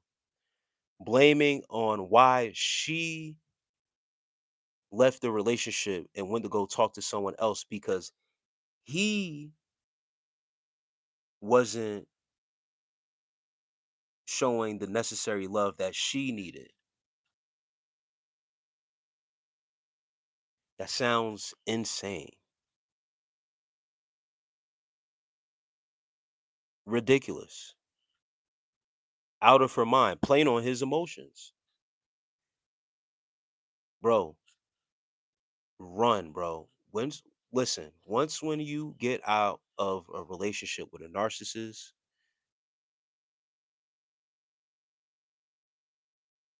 and you know, because you might have not known that you've been dealing with a narcissist, but all these things you are saying right now, it shows narc behavior. All these tactics, like I was saying, the same tactics, the same, these are all the tactics, bro. She's pulling out all the stops to get you back under the wing so she can manipulate you. It's about control with the narcissist. So now that you have a chance, bro, to break away, you need to cut this person off for real. No communication. Like, not even we can be friends. No, you need to cut it off. Like, for real, bro. There's someone that's trying to control your life if you don't see it. Like Symmetry just said, emotionally manipulative. When they are able to control your emotions, they are trying to control you. They feel like they have control over you and your life. For for her to even say drop everything and come and see her, that means that she's trying to gain control back over you. And whatever the fuck you got going on don't matter. Come attend to her. No, don't do it. Don't do it, bro. And Jay Mastermind, I see you in here, man. I'm talking to my boy right now, man. He's Austin Tucker. He's dealing with a ex that's trying to come back, and I'm trying to tell him it's a narcissist and low key, bro. When she went to when she probably went to go mess with the other dude probably realized that she was a narcissist or had some type of tendency that he didn't want to fall into and notice something, and yeah, and he got up out of there. You need to cut her off. Cut her off, bro, and move on. That's it. It's done.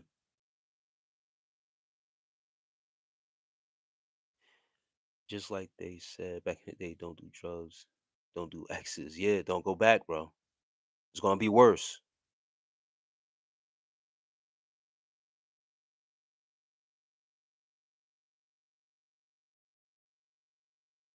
Yeah, Symmetria. What are your pronouns of choice? Okay, bro.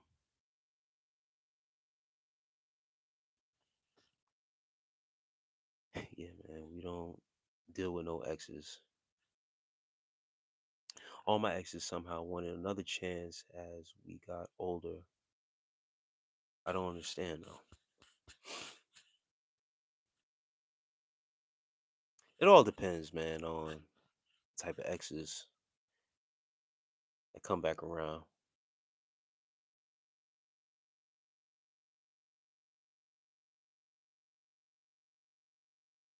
If they have left the relationship, like in the manner bro was saying, and want to go link with another dude,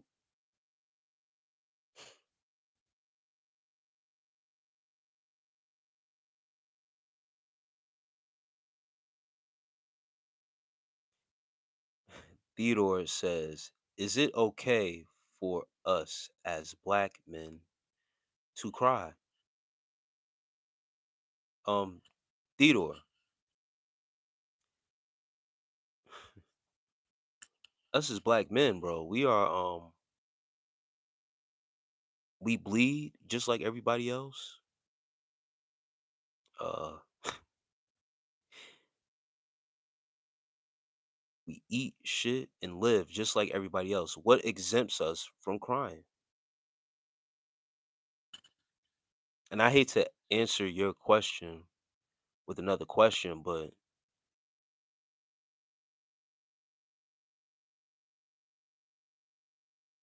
it's absolutely okay. If you got enough time to play in the streets, stay there. Yeah, nah, she for the streets, man.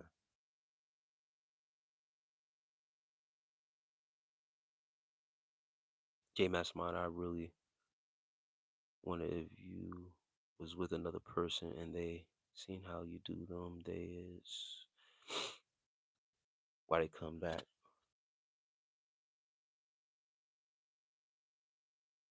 Yeah, it all yeah, and that's another thing. When you move on from certain people or exes, they see you move on, you be happier, you be moving a little bit different, glow up.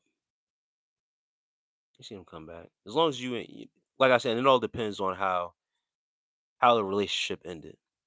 Yeah, I shut my app down. I had to uninstall and reinstall like 3 times. Damn, son. Yeah, I had something go on. Not yesterday. I think it was 2 days ago. Or was it? Yeah, I think it was 2 days ago with my YouTube.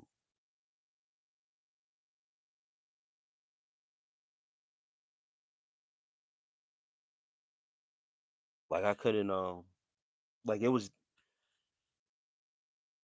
I guess, my home page or my home button. I couldn't see no videos, but whoever I was subscribed to, I was able to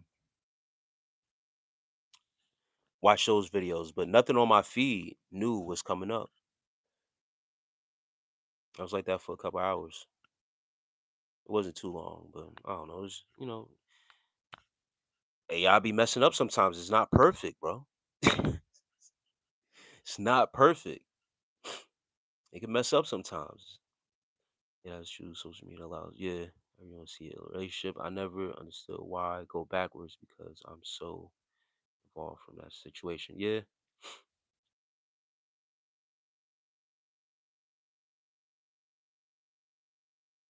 you say you couldn't watch anything. Yeah, I think that was like 2 days ago. I couldn't watch anything that was basically like new. But when I went over to my subscriptions tab, um, whatever I was subscribed to would pop up. Like the videos of whoever I was subscribed to would pop up. It was weird.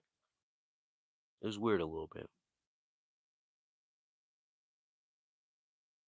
Maybe it was like a little malfunction with the site or whatever, but it'd be messing up. That's it. You evolved, and yeah, yeah. And to piggyback off that, when you in a relationship or when you get away from a relationship, and it sucks, right? And it's crazy to say this, but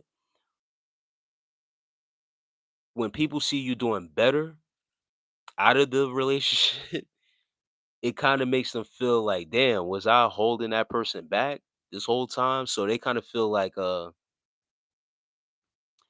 might be feeling a little fucked up a little bit. They might be just trying to come back to fuck shit up for real.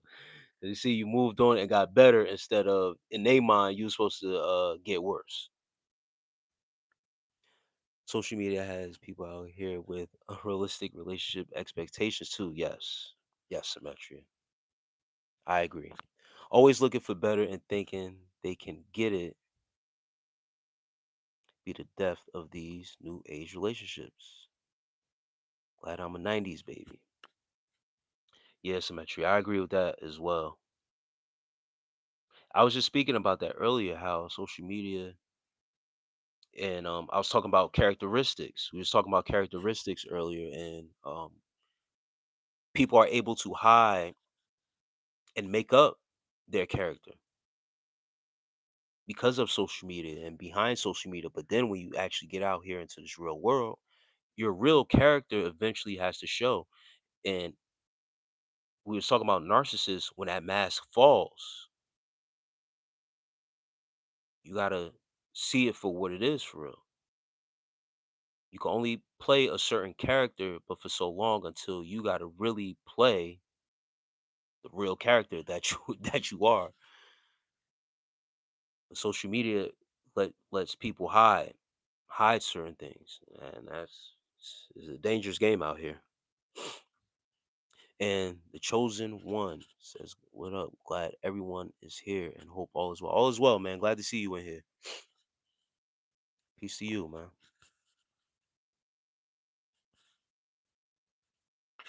Yeah, we're on a late night. I got on here a little bit after midnight.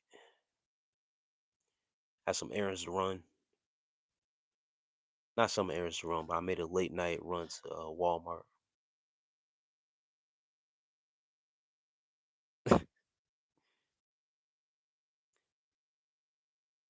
Yeah, yeah. When yeah, people when real life people know you, and then when you really have to be amongst people like that,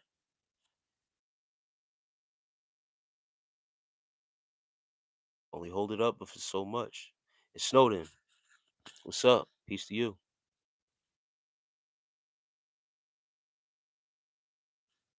Yes, absolutely, absolutely. I appreciate that.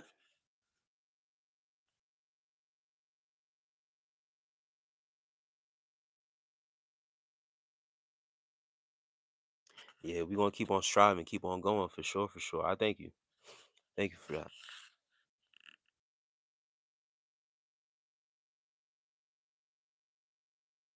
But yeah, people will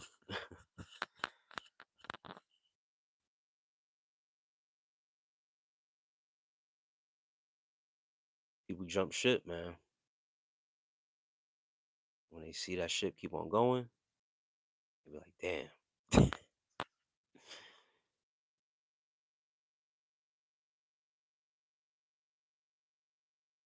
made a mistake.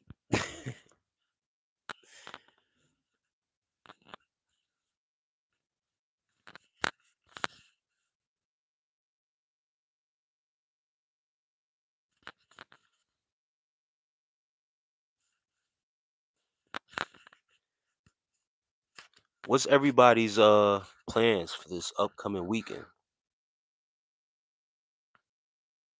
The characters can hear a pin drop from people when they see them in real life. Yep.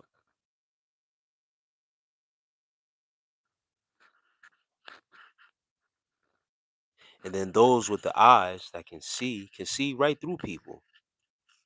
That's another thing too. Some people who are really aware, got that spiritual protection and stuff like that, can see right through that BS. Larry Johnson, man, peace to you, bro. Was good. I'll go fishing in the weekend.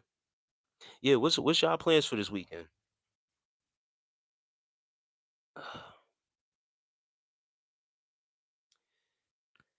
Just got a second job, so I'll be working, planning on getting back into alchemist. Okay, okay.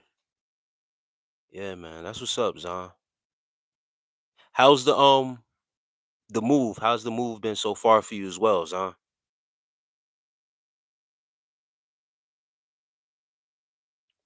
But I hear that, man. Go get to that money. I know you recently just relocated, getting things in order. And you get into one of my favorite books, man. One of my top one of my top 5 books, top 3 personally for me. It's The Alchemist. The Third Eye, always open. Yeah, Larry, man. That's what's up. Yep. Having that light on, bro. Have you see things the normal have you see things the normal person wouldn't see?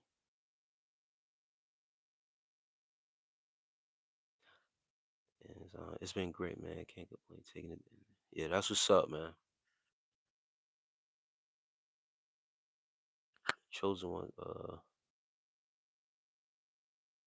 Listen, Gonzalez says, nah, no flipping over here. The chosen one says, I'm reading the magician.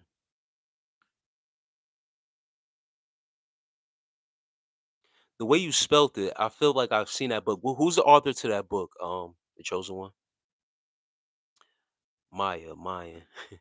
You sure, yo, shit. YIN. It's always dropping these codes in here, man.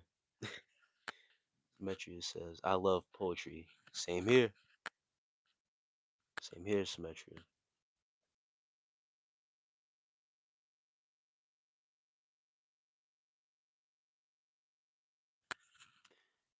You know, I got salute Larry. Yes, Jasmine Jones. Larry over from your channel, man.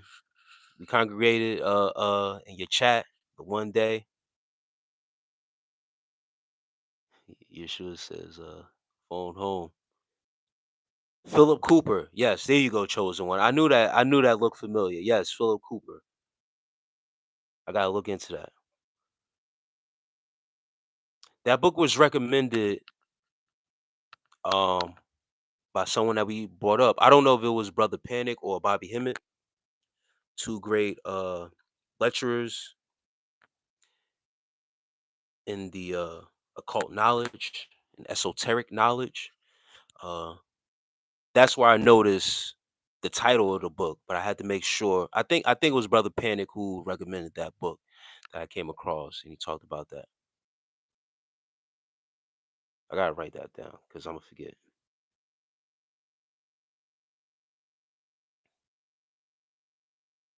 Let me just write that down.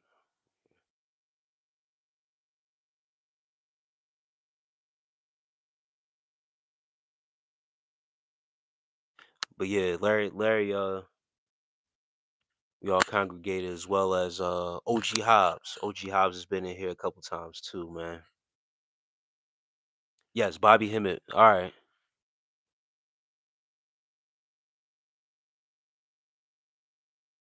And haiku is a beautiful art form. Yes.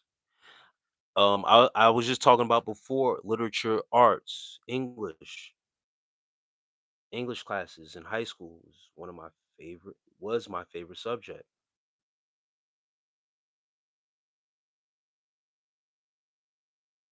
So I always love reading, writing, all that stuff, man.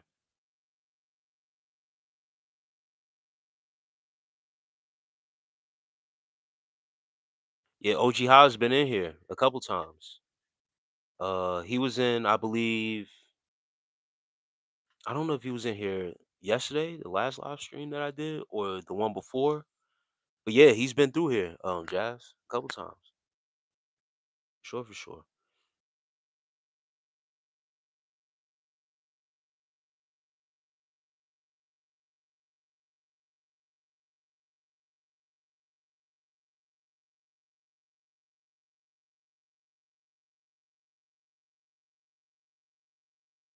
The live before last, okay, yeah, yeah. OG Hobbs is in here, Jazz.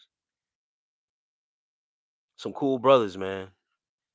And one of the things that I like about these dudes too, Larry Johnson, man. Salute to you once again, man. I appreciate you for coming through. And OG Hobbs is when they on Jazz live streams, they're very respectful to Jazz. So them coming over on my side, I already know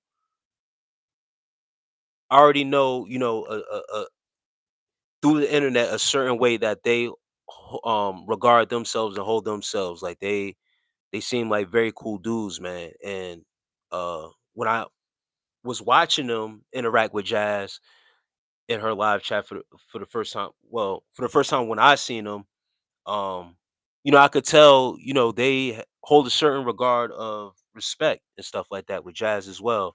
So that's how I know Jazz a real one, because she also commands a certain respect of how she regards herself and how certain guys respond to her in a certain way.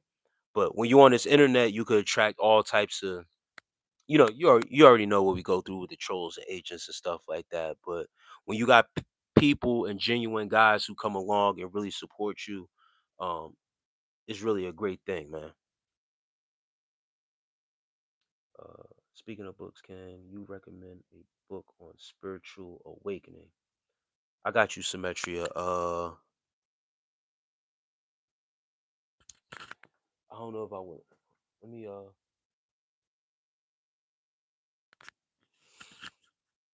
I got you, Symmetria. Give me a second.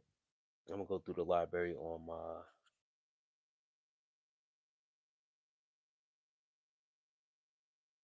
iPad.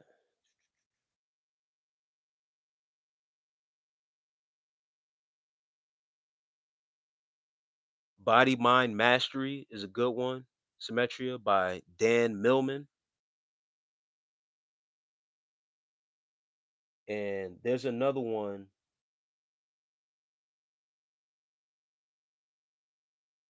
It's called Dark Light Consciousness by Edward Bruce Bynum.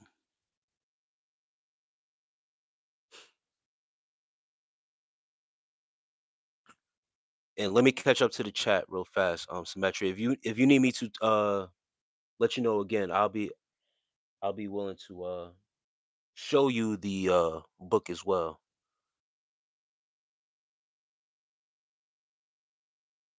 Donahue is good.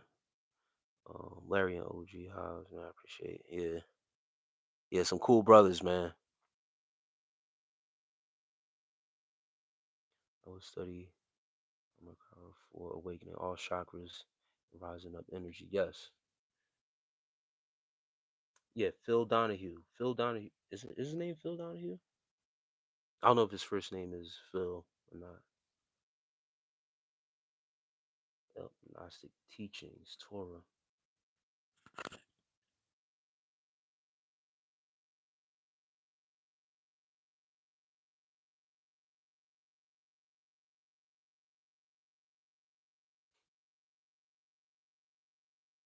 Dark Light Consciousness is one of the books that I haven't put out there as a because Symmetry asks about a specific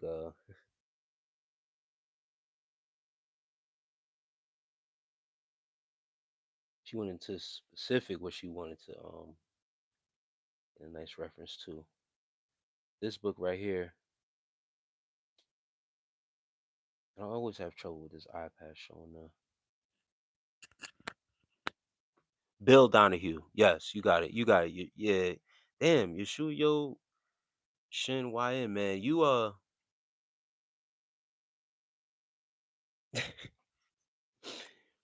be on point, bro. I gotta give you that. Jasmine is like she's a queen.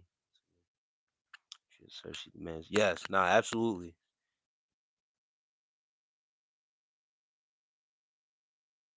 And yeah, no doubt, Larry Johnson, man. I appreciate you, bro. Respect is definitely mutual all the way around.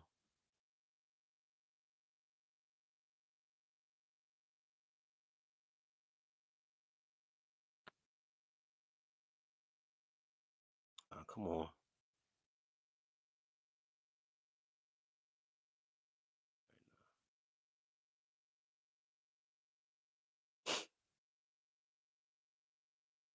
Yeah, you be on point with a lot of stuff, bro. But yes, Bill Donahue, he talks about the same thing.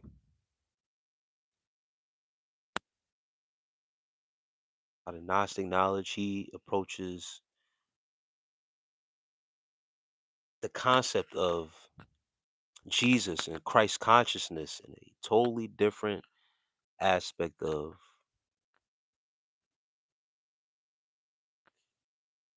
what these preachers be talking about. All right, let me try to pull up this book, and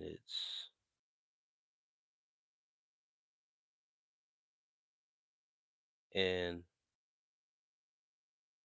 in this book, Dark Light Consciousness, it talks about a sleeping serpent. So when you talk about spiritual awakening, Symmetria, uh, this is a great read, and I'm trying to pull up the whole like so that way you guys can see the. All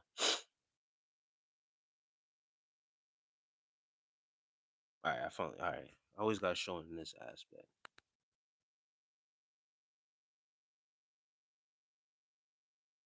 Thank you for the suggestions. I'm going to read them both and let you know what I get from it.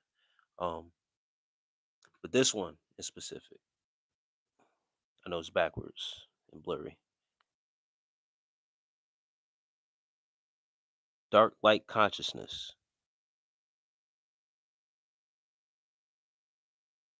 And the author is Edward Bruce Bynum, PhD.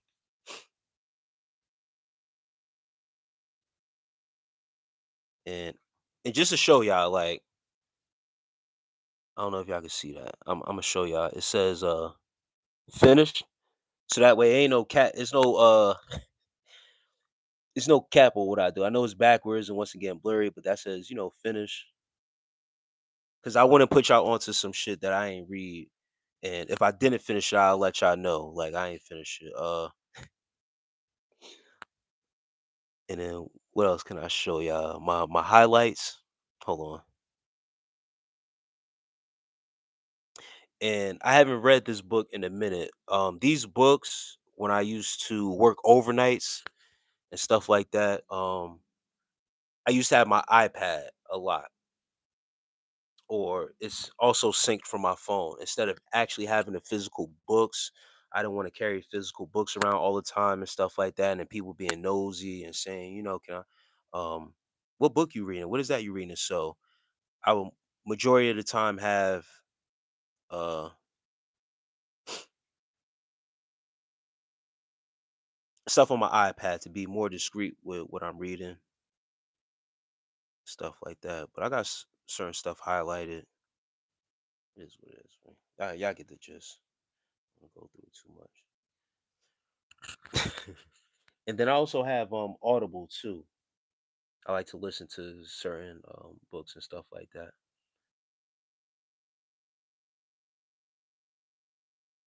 And yeah, Yeshua Yo Shin, he passed away. Yes,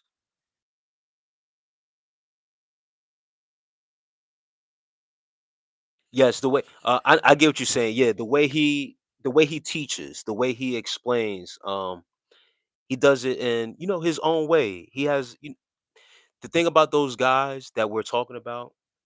They are all different personalities, and the way that they deliver their message is in their own way, which catches your attention because they're doing it in their own way. They're not trying to be over preachy, and they are unapologetically being themselves, and that's what really that catches me, and that's why I like to teach a certain way. And they've taught me to teach what I talk about a certain way of delivering my message and not trying to be perfect or trying to be anyone outside of myself.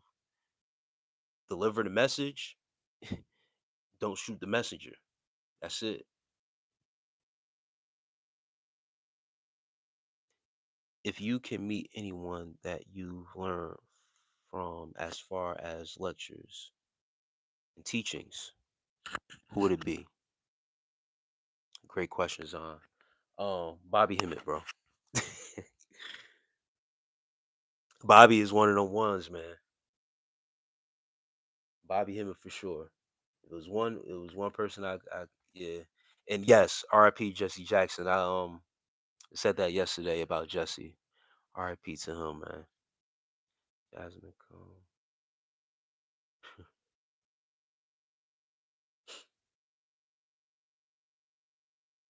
Yeah, one of the first times I really started to gather information from lectures was hearing from Bobby Hemmett. And then when I came across Brother Panic, man, it it hit it's the same, it was like the same effect. Because he was a little bit more younger than Bobby, and he was also we from the East Coast. Bobby was from down south, but me being from Jersey, and then Brother Panic, he was from Bronx, New York. So he was closer to home, so his teaching style and his lingo and stuff like that, it hit different for me. But knowing that Brother Panic was basically under the wing of Bobby and got a lot of his recommendations, and think he was taught under Bobby basically, right? But the way Bobby Hemmett was, man, and hear him lecturing, still listening to his lectures till this day. Um, Once again, his delivery and how much knowledge he had on things was very profound, and you could tell he was guided by a spirit to deliver certain things. He was really about that life when you talk about spirituality and diving into things. So yeah, man, it was Young Pharaoh, then Bobby Hemmett, then I stumbled across Brother Panic afterwards. Yeah, Yeah, Bobby Hemmett, when I came across, just popped up on my timeline one day, and I'm like,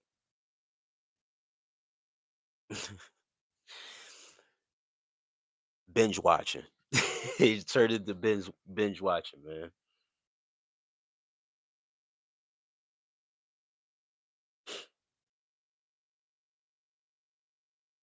And my jid says,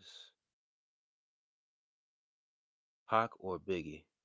Man, this question always comes up, and I always answer it a certain way. It all depends on my mood, how I'm feeling at the time.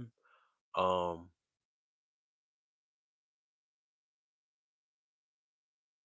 I always say Pac first, um, just on an overall basis when it comes down to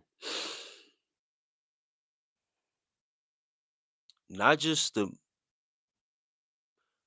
I feel like Pac was more influential. That's why I always go with Pac first. If we're talking about rap, just solely talking about rap and stuff like that, I would, go Biggie. But certain days, depending on if I got the rap, you formulate a good track list going on, um, it could be Pop. But overall influence, I feel like Pop because he was more versed in entertainment. He wasn't just music; he was movies, activism. Um, was out here shooting off-duty police. He was really about that life, bro. However you want to regard him and certain things, certain people say, he was a whatever, but he was really out here living a certain way where he was like that, bro. And then once again, his influence in actually acting and stuff like that was very influential.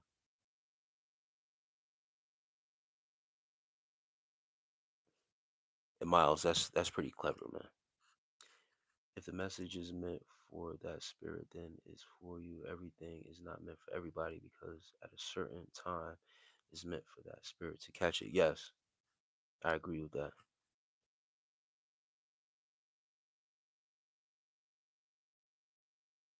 You said one of the biggest, one of the best answers. Yeah, yeah. Whenever I get asked that question, um, once again, both influential figures in rap and hip hop. Once again, Biggie Cole, man, Biggie Cole, lyricist. Um, his voice, very unique style, cadence on beats, just his capacity to just be able to deliver um, on tracks. One of the best ever. Um, Pac, his command on the track, though. A lot of people say, he wasn't really that lyrical, but his command on the track, the way his words carry. And I also brought this up. I don't know if you guys know who Shock G is. He was a part of Digital Underground, the Humpty Dude. Um, he broke down how the voice of certain rappers, how they carry like instruments, and he gave a wonderful breakdown of um, Pac and how he delivered on certain tracks and stuff like that. But when you talk about influence of the culture and stuff like that, it'll definitely have to go to Pac because he, once again, he did movies and stuff like that. Actually went to art school as a teenager, so I love it when they call me how but Pac was definitely most influential. Yeah, man. It's sad how both of them transitioned so young. Yes, I seen that video of Shock G too. Yeah, yo, that when he broke it down like that, I was like, yo, this dude. It takes. That's how you know when people are really in tune with the music. It wasn't just beats and we just gonna rap and stuff like that. Like they're really listening to the music, and that's what I grew up on. Like really being a fan of music and listening to not just the lyrics, but how certain people command on certain beats. Nowadays, it isn't really like that. I hate to bring it up again with AI now and stuff like that. People are making songs with AI. These guys were their own instrument. That's how powerful some of our lyricists are. True lyricists who really take the art form serious and make music.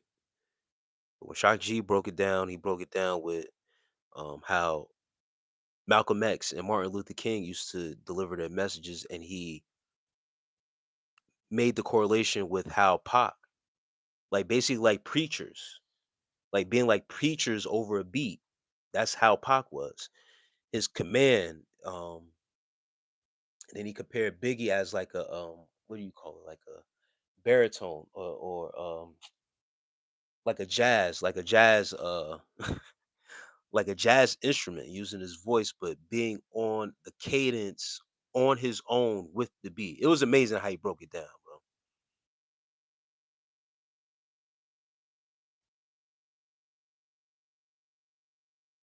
It's a part of their life when it's broken down like that. Yeah.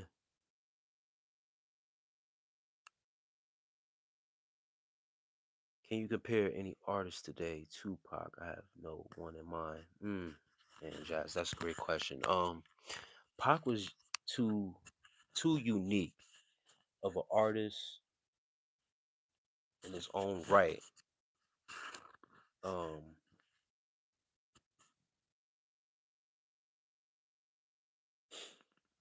mm, like his style, yeah. Only artist. Oh, okay. Like took that, but yeah, I really can't think of anyone. And yes, Pac was educated for sure. That's why I say he went to art school. And Ben Haven, peace to you, man. Peace. Yeah, like I said, Pac went to art school. Um, I mean, also said one of the reasons they got rid of vinyls and replaced them with CDs because of the frequency that the music was being made at that time. Yes, that's a fact, Zon. It's definitely a fact. It hit different with the vinyl. The only artist that came close to Tupac to me was DMX, and I'm leaving it at that. That's just how I feel. Yeah, DMX had that same type of energy. Even to me, DMX had a certain energy that would that you really it's hard to compare, man. The comparison is there. I'm not saying that, but X, man,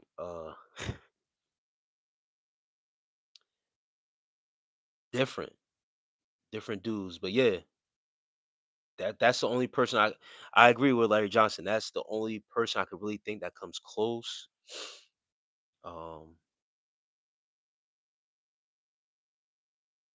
yeah, anybody else, any other artists, I really can't think of that can compare to Pac at capacity like that. Nah, one of a kind. That's why the type of music during the Soul Train era and terror can never be duplicated. Yeah,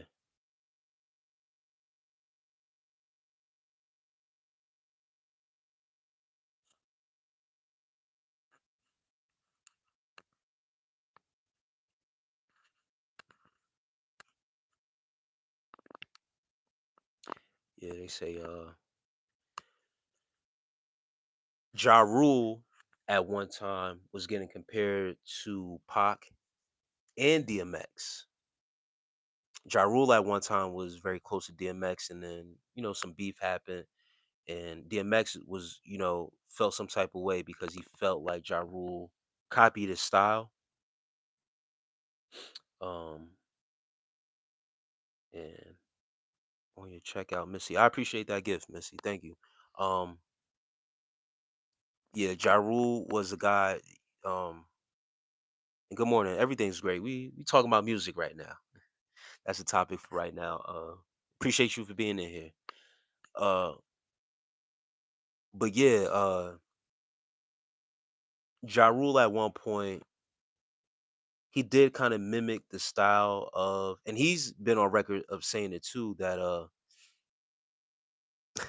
yeah, uh, he's been on record of saying it too of how he was catching the comparisons of Pac and DMX, and he was being interviewed and he brought up that's why he grew out his hair because when he first came out he had a bald head, and even when you listen to him talk, um, his voice is similar to like how DMS talks. So it wasn't like he felt like he wasn't like really mimicking. This is just who he was and his style.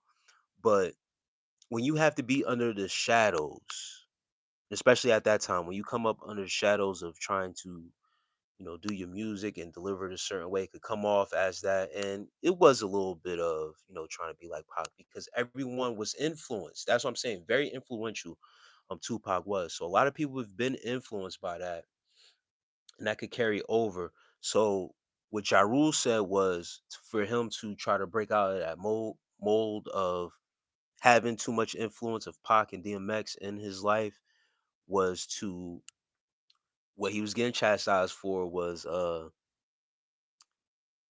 being more making more music for the ladies and harmonizing, and then also growing out his hair. If you guys remember, he used to grow out his hair. He grew out his hair at one point and stuff like that. So his look and all that stuff changed. He wanted to change his image and not be so thugged out, if you will. And you know, Pockets had a lot of influence over a lot of rappers, even after his career and after his death, obviously I should say. But yeah, no one really comes close to that as far as the artist, except like what Larry Johnson said, DMX.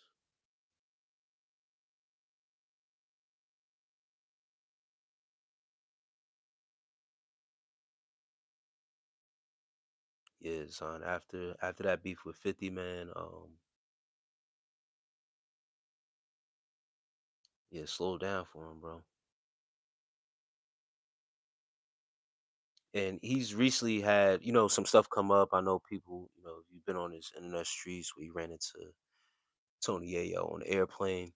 But there was an interview, another clip that I seen where he talked about where it wasn't just 50 that ended him all the way, but it was when other people also got involved and brought up his name, which was Eminem, Busta Rhymes brought him up, and along with other stuff. So he was still making music around that time. It's just it wasn't hitting the same. And then when he had other people jump up on him and mention his name, that's when it really got bad bad for him.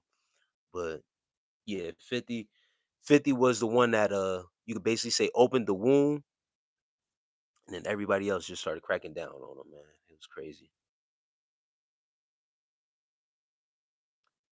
Check out Missy says that Fire Festival Ja Rule made some bad business. Oh yeah, that's another thing too. Jared Brown says, "Yo, you mean fifth?"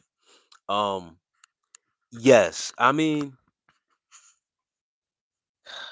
it's see that's yes, that was a bad look too. It didn't make it any better. And I remember that, man, at Fire Festival I remember seeing that documentary, and once again, Ja Rule was out of the spotlight as far as the music and stuff like that, but he never went broke. I don't ever remember hearing like Ja Rule going broke or anything like that, making bad investments. So that happens. You get what I'm saying over the course of time of just having a business, having money, being an investor, being a business owner, and just trying to gain some type of attention and not necessarily be in the spotlight, but still trying to, be in business endeavors and still have a career outside of just music, because that's what most of these some of these artists, they don't just rely on music and artistry as a main source. But when that Fire Festival came out and Ja Rule's name was behind it, that didn't make it any better. It really made him look bad. And he didn't really have his hand all the way in it like that. Like, he was just an investor. And it just sucks that his name was tied to it, because it makes him look extra bad. Yeah, 50 was definitely a menace for sure. Hey guys, give me 1 sec. I'm gonna run to the bathroom.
All right, y'all, I'm back.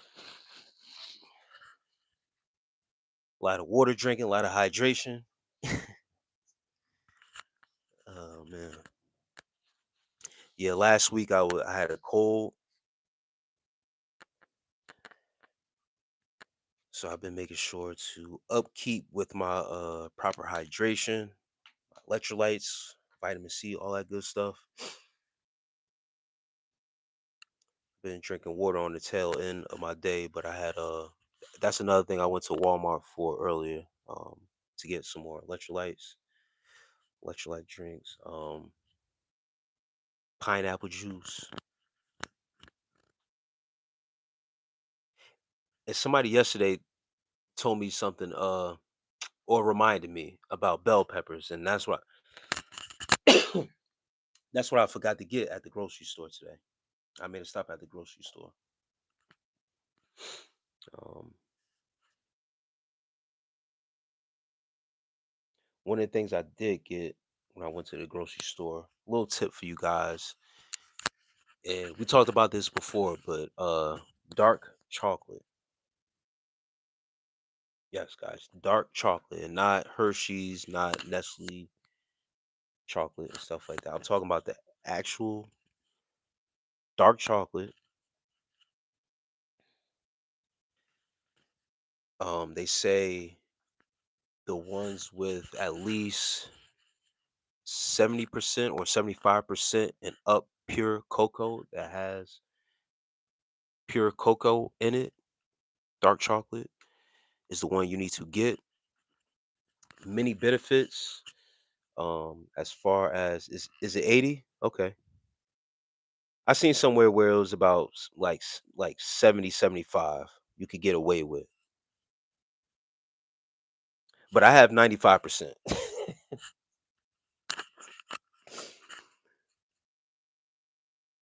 I they say, you get away with say I got 95%. I got the 95% dark chocolate with 95% cocoa. It's it says it on the package, uh intense flavor. It's unsweetened and stuff like that. So, it is what it is. Many benefits. Yeah, it's very good for you. But the most beneficial thing, well, not the most beneficial, there's plenty of benefits to it. Natural antioxidants. Um, what's another one? Uh, Coating your cells, but then your cognitive function, your brain. It's brain food for real, and that's particularly why I got it. Because once again, I'm going to keep on promoting this and saying this to myself. I'm in a process of writing a book, so um, I went back to my dietary. Another great book to read is Limitless. It's not the movie, but the movie is great too. But there's a book called Limitless, and it talks about the utilization of your brain and your brain power. And he talks about the diet and then linking into your brain. And there is brain food. Part of your diet is very important. Your diet is very important, and there's certain brain foods that can enhance your cognitive function that you can um, obviously take as a part of your diet, and obviously is the most healthiest foods. It's healthy foods, basically green leafy greens, salmon, um, amongst other things. I don't want to go through the whole list, but dark chocolate is one of the things that's on that list. So that's the stuff that I'm investing in. I'm investing it into things that are going to optimize my cognitive function because I need to be sharp on top of things. But yes, dark chocolate is linked to better cognitive function. Yeah, you have to find the dark chocolate that has cocoa on it. It's better. A lot of people don't eat it or like sweets, so it's right, just right for me. Yeah, yeah, nah, it's not sweet at all. The one that I got is not sweet at all. I drank it with my I ate it and I was drinking my protein shake. So and I don't really mind it. I don't really mind that it doesn't have, sweetness and flavor. I'm not eating it for the taste. I'm eating it for the benefits. So once when I remind myself of that is it's easier to get through. But yes, real dark chocolate. Um Imagine it says 80% at least.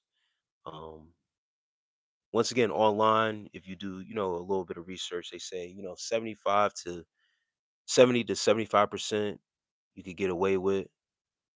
But me, I got the 95%.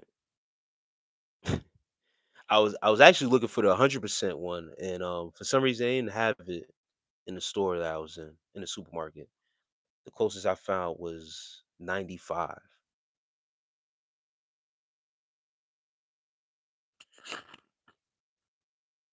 So I said, yeah, I gotta get the top notch one. I ain't even gonna play with it. I'm gonna get the most potent. I'm gonna get the most potent cocoa I can get right now to make sure I'm not playing around.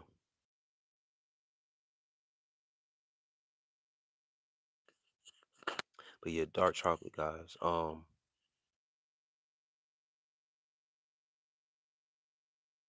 was gonna get some wine as well, but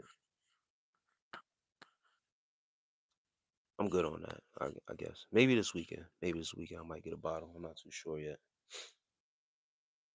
I just don't want to get. I really want to get to work with this book, making some progress. I really want to finish it by this weekend for real. I also have there was somebody who gave me a pill, and I always forget the name of the pill, but it's damn near the limitless pill. It's supposed to keep you basically up all not keep you up all night, but it's supposed to, yeah, it's supposed to it basically make you feel like you're on a limitless pill. So I might end up taking that.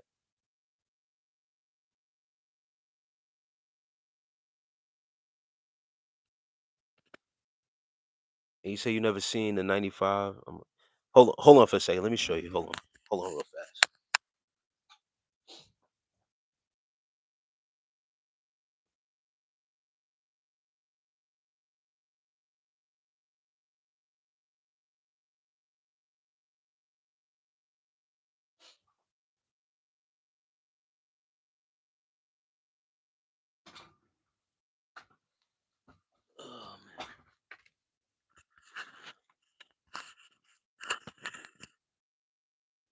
How you say this? Lint?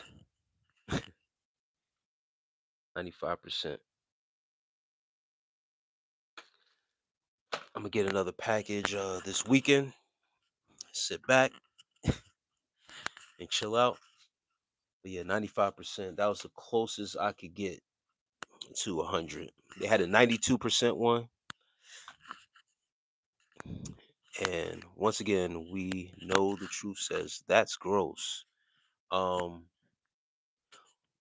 Once again, I'm not eating it for gluttonous reasons.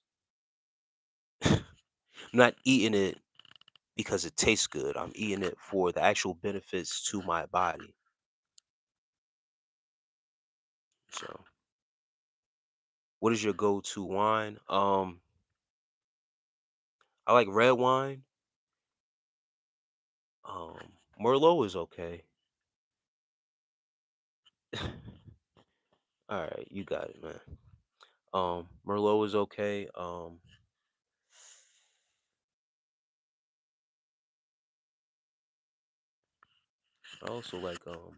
also like white wine too. It all depends, but I like red wine better. Um, I usually go with Merlot for real. If I go white wine, I go Riesling or Pinot Noir.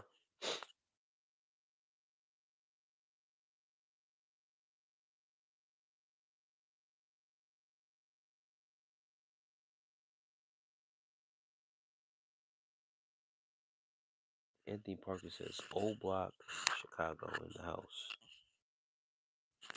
Shouts out to Chicago, man. Greg Masters was right, brother. Everything's good, man. Everything's right, man.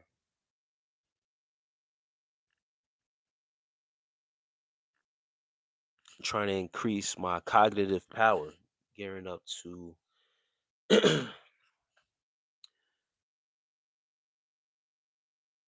start. Already started the process of writing this book. Heading into the weekend, I was asking the people what they doing this weekend. That's what I'll be doing this weekend.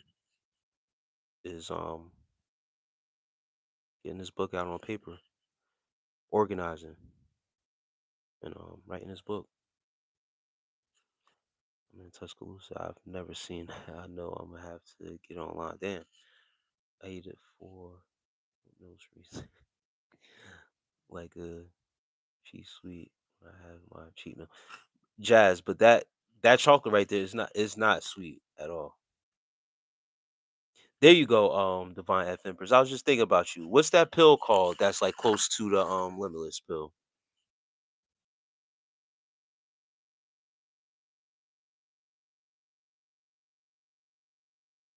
But yeah, I don't really want to.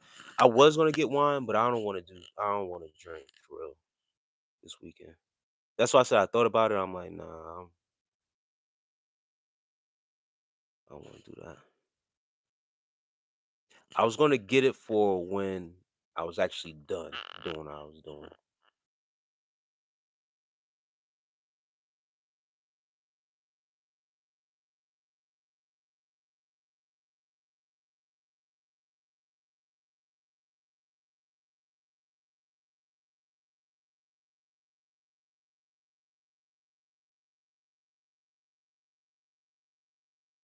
I don't, I can't tell, but whatever it is, I like it.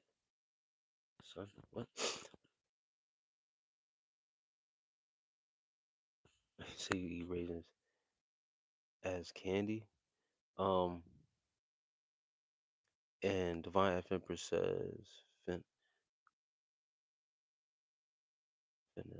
I don't know how to say that, but potency,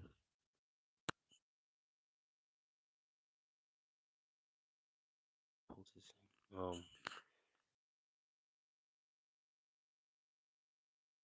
okay. There was another pill that I had that my coworker gave me. I might take that this weekend. And Greg Master says he was vibing to some Michael Jackson. They don't really care about us. Same here. I eat dried mango as candy. But yeah, if you don't like sweets, then yeah, that'll be perfect for you because it don't taste. It's not sweet at all. There's nothing sweet about that chocolate.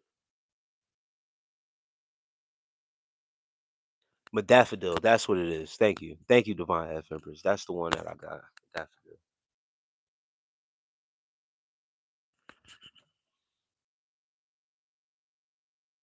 That's why I said I don't want to I don't want to drink like that because if I do end up taking that pill, I don't want to yeah, I don't want to do all that. I don't want to mix both.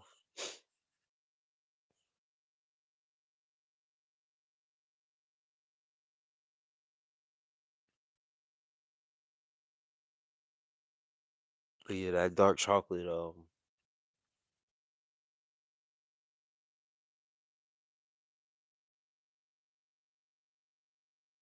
yeah, it tastes straight like cocoa. Like that's it.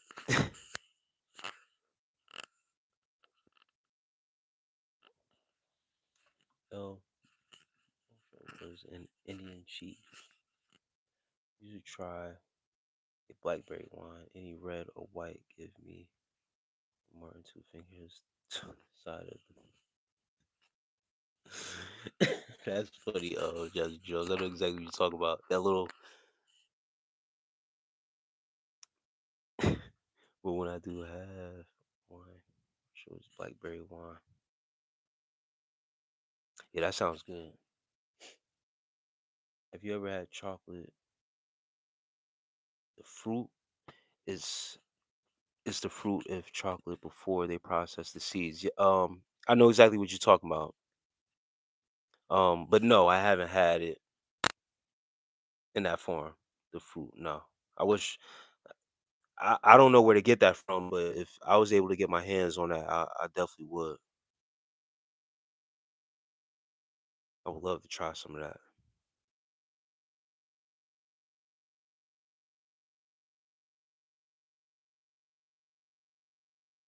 Good morning from Barbara.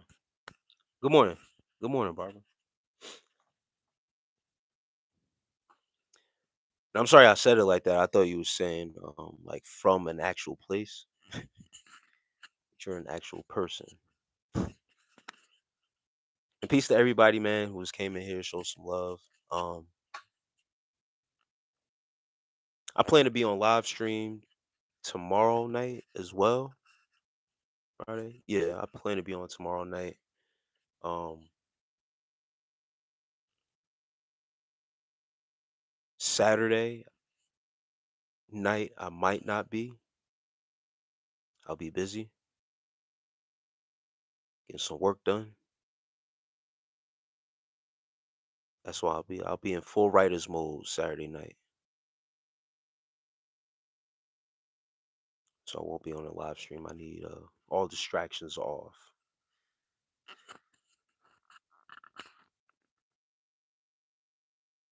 Divine F Empress, if you still in here,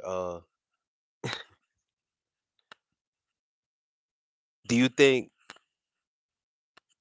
drinking wine and taking that modafinil will have any adverse effects or side effects if I mix both?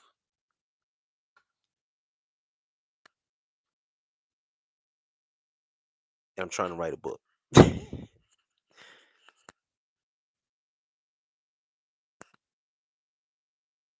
I know if I have the modafinil, it'll definitely keep me alert and on point. But mixing those type of supplements with alcohol,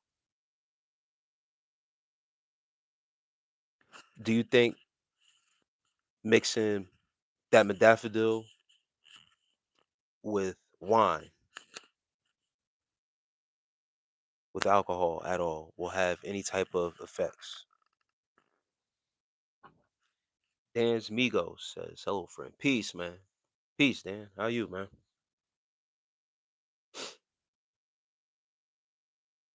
No? You don't think so? Snowden?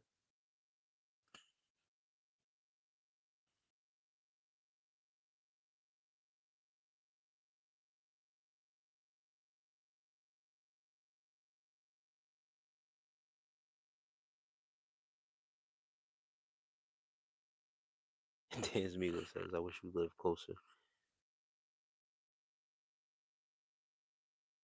Wine is too harsh for the pedals. I say don't mix it until you know how it makes you feel. That's the smart way. Yeah, all right, yeah. That's why I figured. That's why I figured not to and I only got one pill.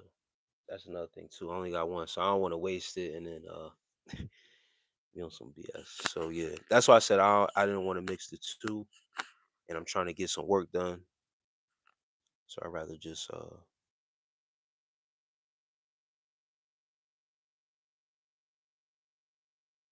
I might just take it and then just go for the ride with the process. I need more than one.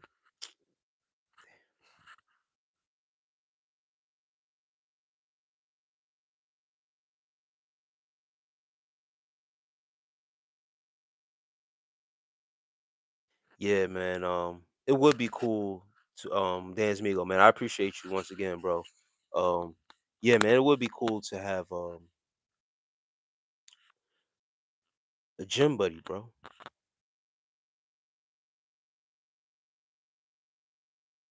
Yeah, bro only gave me one. He only gave me one, and then he's moved. It was a former coworker. He moved out the state.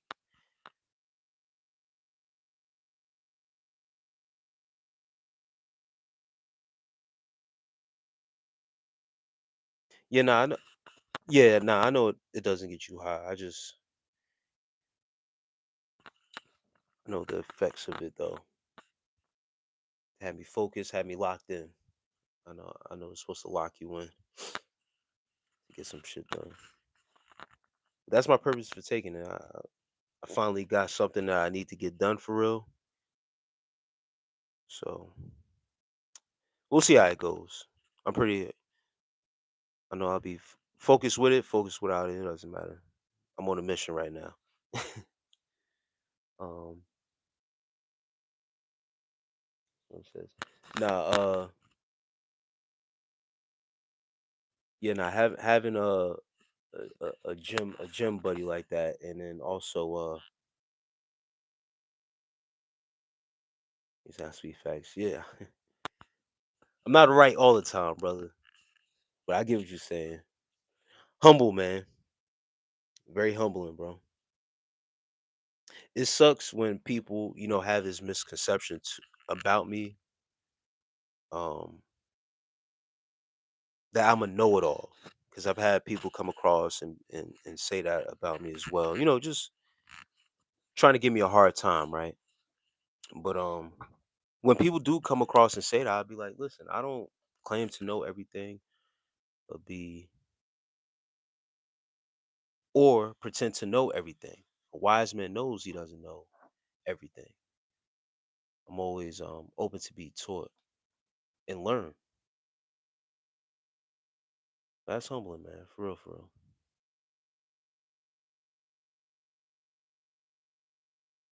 It's been shown to increase neurons and cognitive abilities by 180%. Yeah, that's why I need that. Really enjoyed this. I'm so happy you went live. Jazz, have a great night. Thank you. Thank you as always for showing your appreciation. Have a great night, love. I'll see you next time. Um, yeah, right. Um, you try to knock you down a peg. Screw 'em. Yeah, it is what it is. I know it comes with being on the internet. Um,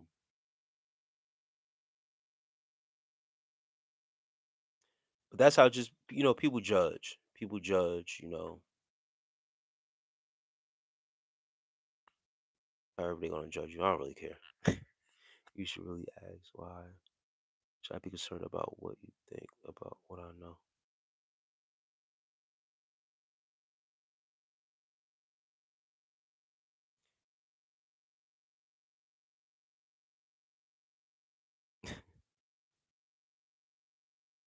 Yeah, now when people come with that, I really don't. I don't really care.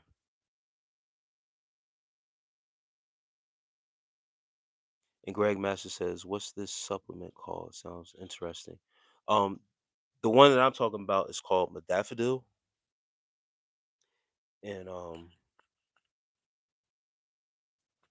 they say it's like the limitless pill. It's the closest thing to like the limitless pill. I'm assuming it's not it doesn't have a crash to it like the limitless pill, because when bro was crashing off the limitless pill, that shit was crazy. Like you having certain lapses, and I don't want that.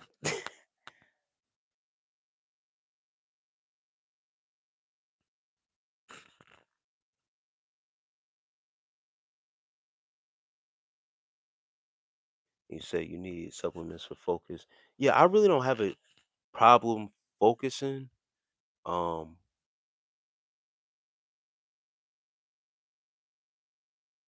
it's just that doing this process, like getting work done for real, I want to be locked in for real. Like that's why I want it. Like I want to take something that's really gonna lock me in.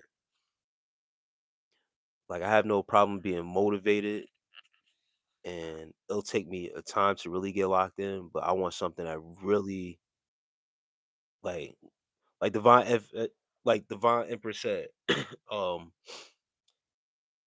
increasing that focus by 180%. That's what I need. I don't need 100%. I need 180. I need all that.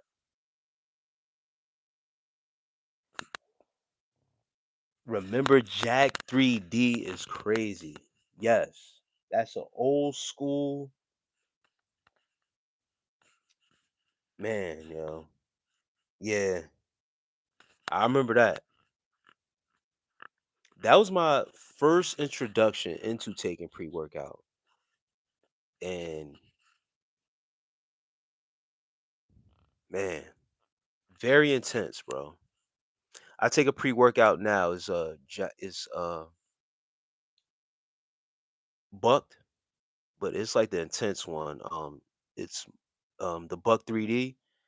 It's it's called the Mother Bucker. It's like the extra enhanced one. Um and honestly, now that you bring up the Jack 3D, it's almost like that. But Jack 3D was very intense though. I don't know, it's because it's my first introduction into like pre-workout like that when I started taking that. But to be honest, NO explode. NO explodes another one. Damn, you guys aren't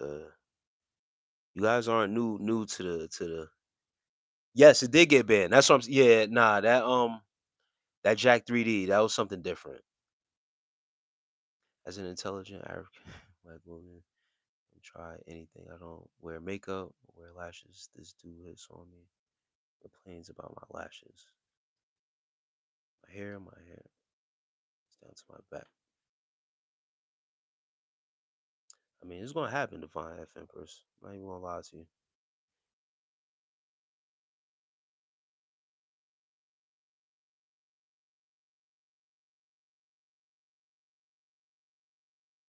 I like my women natural as well. So, you know, get hit on. But I get what you're saying. It's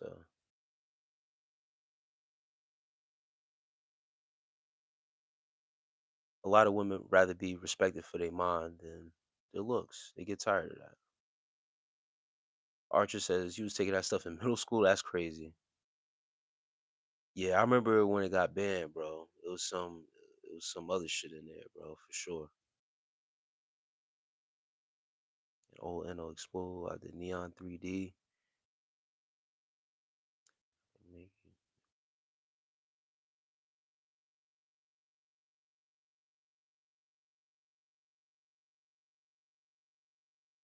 Yeah, for 48 hours is crazy. But this weekend I'll be up for it. That's why I'm willing to take it. Yeah, Dan's Migo, man. That it was wild, bro. I've taken other pre-workouts like the NO Explode. This Mother Bucket 2 is pretty intense, but nothing like that Jack 3D. crazy, bro.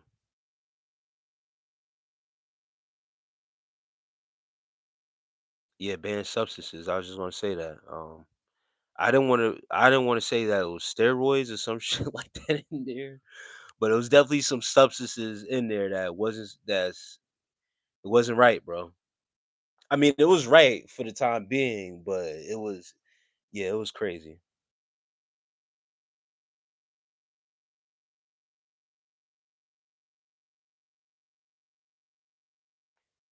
And you say you read up on it and it looked okay, yeah. I mean, that makes sense. You say you have insomnia, like so this the thing. If you take it, bro, just just make sure you have your time occupied. Face the face blushing. Yeah, man, that's some intense stuff, man. Jeez, I can't believe you brought that up, bro. That's real old school stuff, man. Yeah, the tingles. Yeah, I enjoy the tingles now, bro. But, bro, that Jack 3D, bro, is that wasn't nothing to play around with, bro.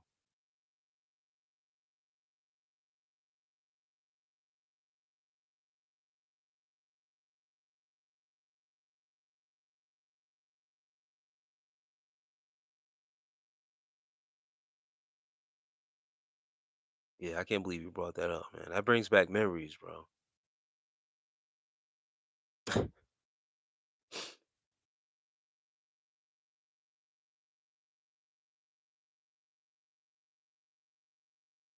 Yeah, the tingles. Yeah,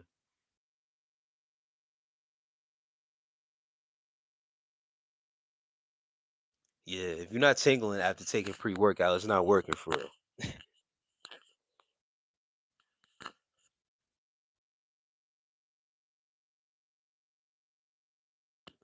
Yeah, man. I remember.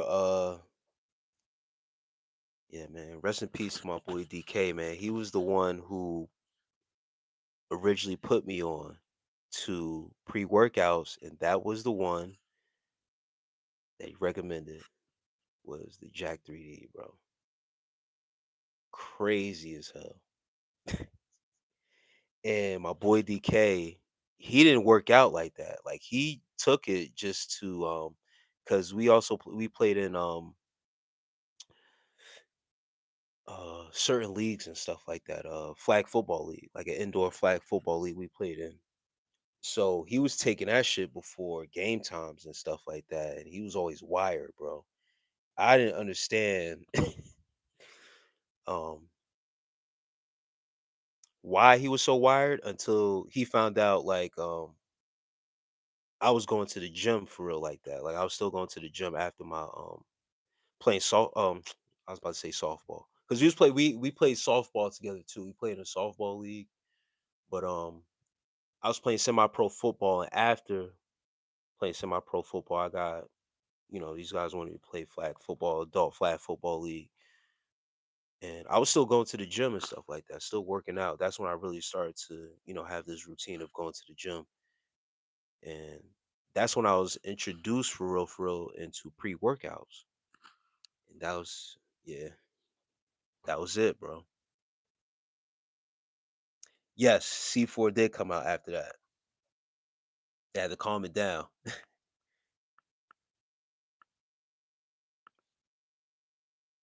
Yeah, nah, not not tingles like itching it. I mean, they consider it the I don't really itch from a pre-workout like, but it's like it's like this tingling feeling.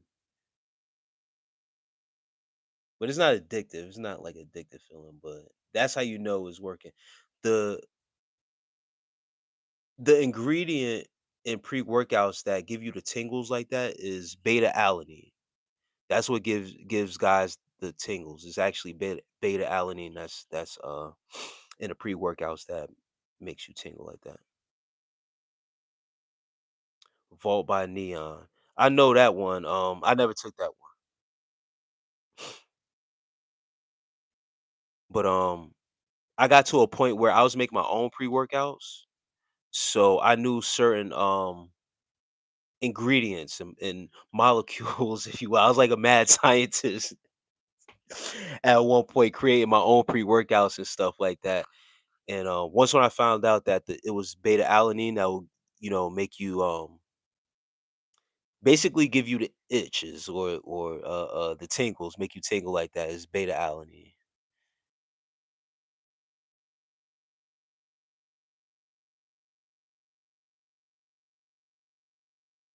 And you say your friend took that and had to leave the gym, man. That's yeah. And and it looks like something my father needs. He has terrible memory. Okay, yeah. And then amino acids, yeah. Yeah, I haven't taken amino acids in a very long time. Nowadays, I'm just taking pre-workout, regular pre-workout, um, creatine. That's about it. I wanted to get back into creating my own pre-workouts and stuff like that because it actually saves you when you buy your own ingredients. When you buy them separate, all you just have to do is just read the back of your pre-workout, see what's in there, and you could buy it separate. It's gonna cost more to buy each ingredient separate, but in the long run, it'll save you more money, if that makes sense, because you'll have everything that you need um, for a longer period of time. You say you did that back in the day, yeah, man. Yeah, man. Yeah, yep. Was definitely making up my own concoctions. The only, I mean, if you add it to a flavored drink, then you get your flavor or whatever. Whether you add it, to electrolytes that have flavor, or you add it to whatever. Um, that's the only thing that was missing from my pre-workouts was like flavors, because I was buying unflavored products, because that's how they come. I have some abnormalities, and my husband says both Mary. But my adrenal glands, I get adrenaline and boost instantly, so I don't normally use pre-workouts Hulk mode. It's just there, yeah. I get that too. Yeah.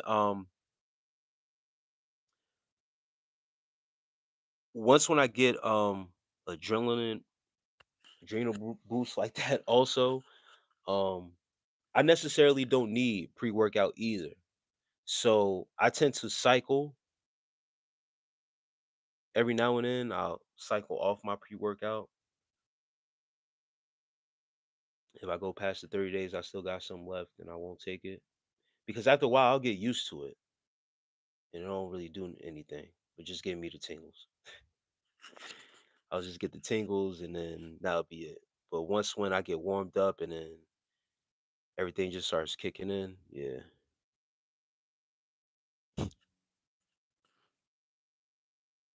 Chase Titan says, "What's up, peace, man." Yeah, it is. Yeah, it's different for every person. Yeah, it'll take me time to really get warmed up and locked into a workout. But after, if I do go on a cycle where I'll be like 30 days on or 45 days on, all depending on my gym routine also, then I can go without it.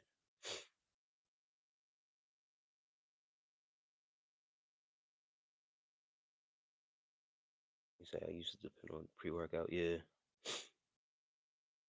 Yeah, same here. Once when I yeah, yo, bro.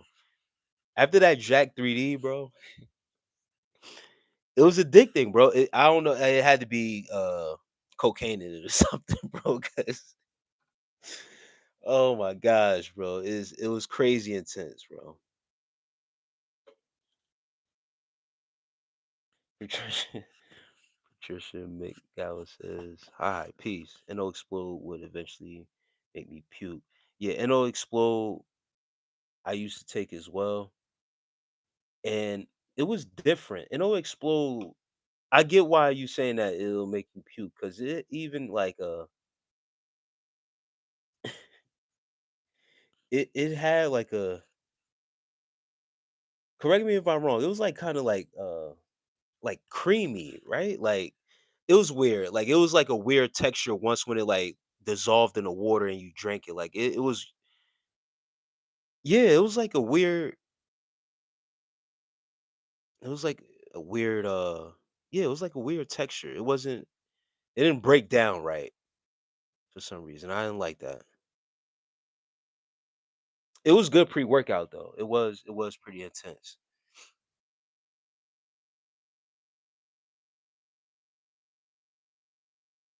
Maybe midnight was the hour of answers, color of what? It was fizzy and creamy and funny tasting. Yes, yeah, that's what I'm like, yeah. Yeah, NO Explode was always weird to me. I used to drink that though. That I used to drink before games. One of my boys, he was on pre-workouts too, and he was drinking that before games. That used to get us amped before games for real. It was just weird, weird texture. It was like milky. I didn't like it too much because it was like a milky pre-workout. I didn't like it too much. And fizzy, yes, I remember. Yeah, but it worked though. It definitely.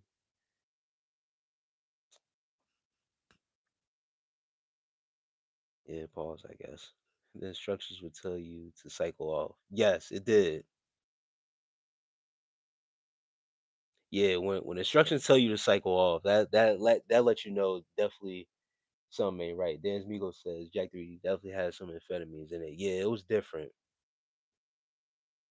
I took it when I ran long distances. I stopped running when I was on a phone call for 2 hours and not out of breath. I was over it. Yeah, that it'll explode. Yeah, it's like it opens up your wind passages crazy. Like you could run for hours.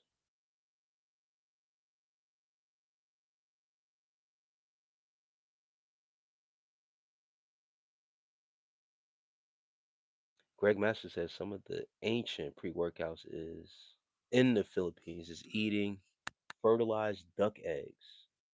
Man, did you hear about the enhanced games in Las Vegas in May? Enhanced games, what's that? Trolling? Used as a replacement for Viagra too, man. Duck eggs? I was running fast and I was like, damn, I don't even feel, yeah, that's, yeah, we used to take NO Explode before for our games.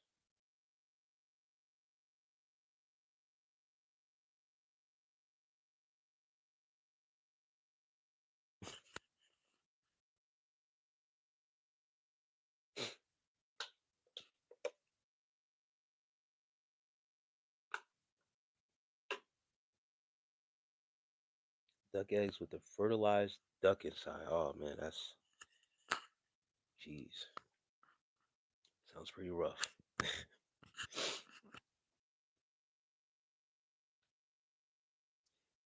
A coworker of mine,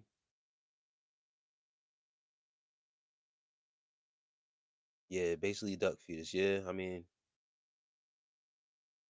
a coworker of mine was gifted a goose egg, and that shit looked like that shit looked like a dinosaur egg.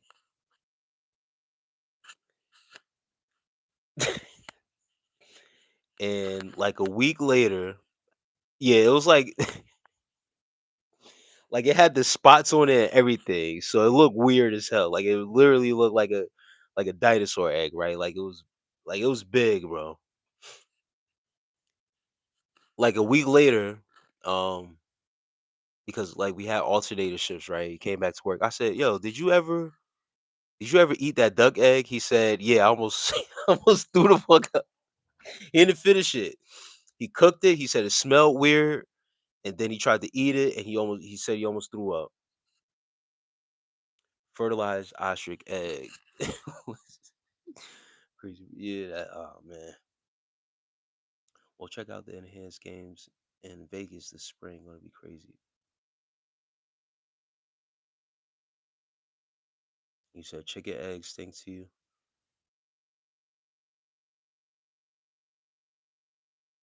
15, 16, 17.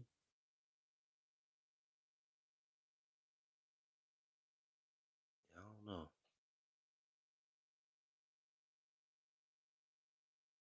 Philippines.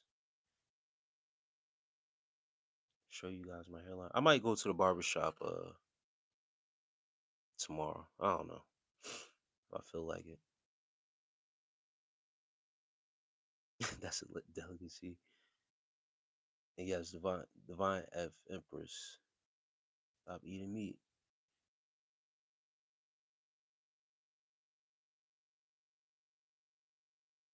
Man, that's crazy. Yeah, man. Yeah, when he came back to work, I finally seen him. I said, "Did you ever eat that egg?" He said, "Yeah, I almost yak. Had to throw it away." I would have threw it away as soon as I seen the damn goose egg look like a damn dinosaur egg. I'm not.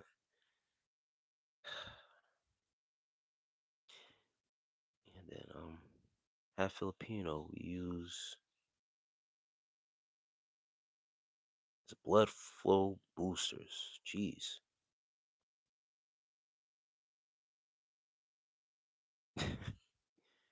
You going in your head like your cap is filled. Yeah, I don't know, man. These guys.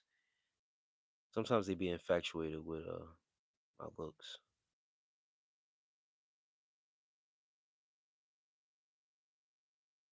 my hairline. I don't know. It's weird. Oh,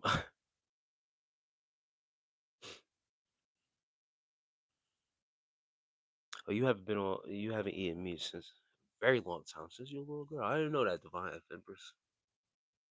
I know you said you didn't eat meat. I didn't know it was that long though.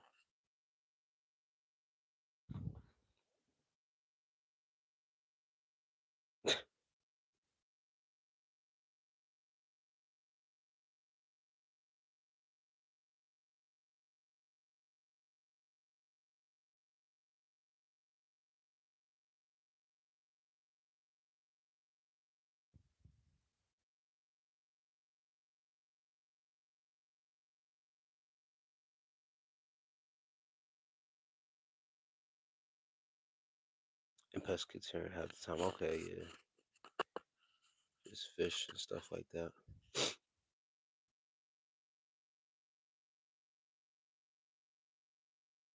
Yeah, I had salmon for dinner. Some honey glaze, garlic honey glaze, baked salmon, sockeye, wild caught salmon. None of that farm raised bullshit. Oh man. And it let me tell you guys something also. It really does you can tell the difference when you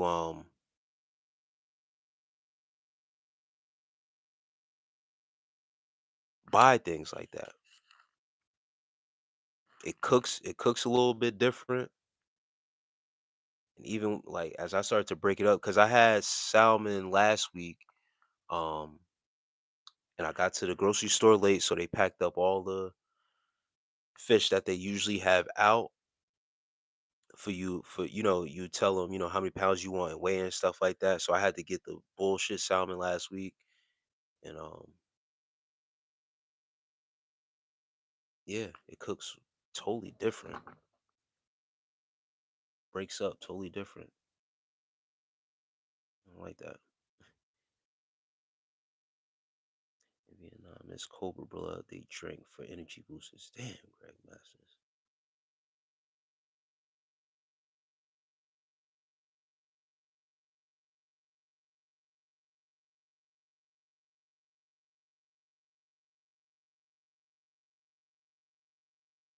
And Dan Zmigo says, yeah, I heard that.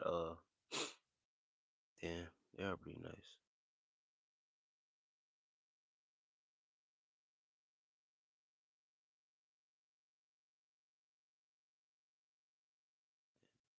Jeez, living by how was living by a active volcano? That has to be crazy. Damn, Dan Zmigo says he's going to Japan. 8 months.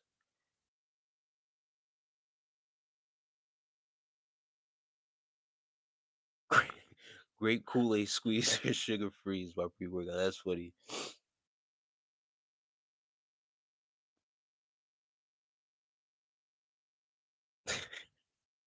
Yeah, Dubai FFers, they nuts. Um, yeah, the land of the rising sun. I always wanted to go to Japan, Tokyo.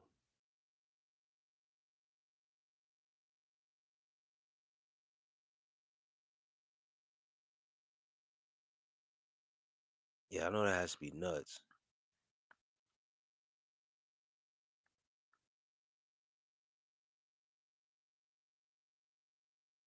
Living next to an active volcano has to be crazy. In Cologne, Germany. Looks dope. Yeah, I had a buddy who actually went to Germany to play basketball overseas, and he said it was pretty cool over there.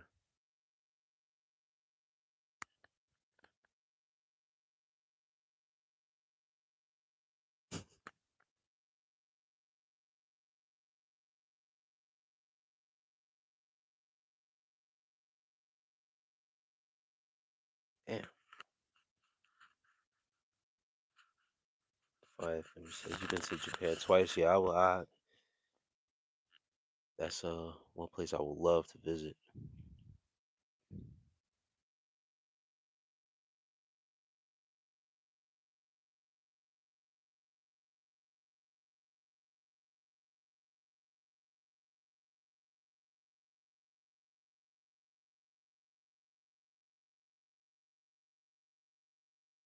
Watching Anthony Bro, Bro Bourdain, no reservations for the first time.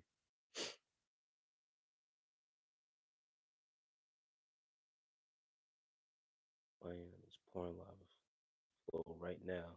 Damn, it's on YouTube. Oh wow. Five F says everything is short in Japan. That's funny.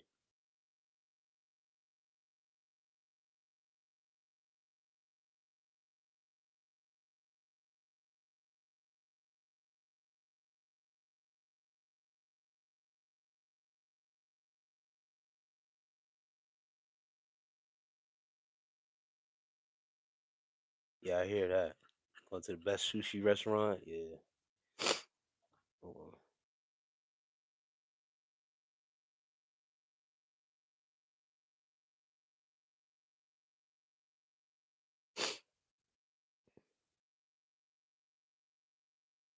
Yeah, that's that's gonna be in the near future for me. And up over there.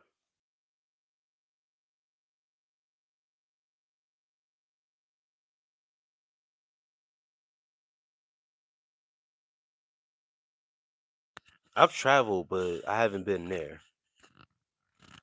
Outside of the country, like on the other side of the country, like that. Nah.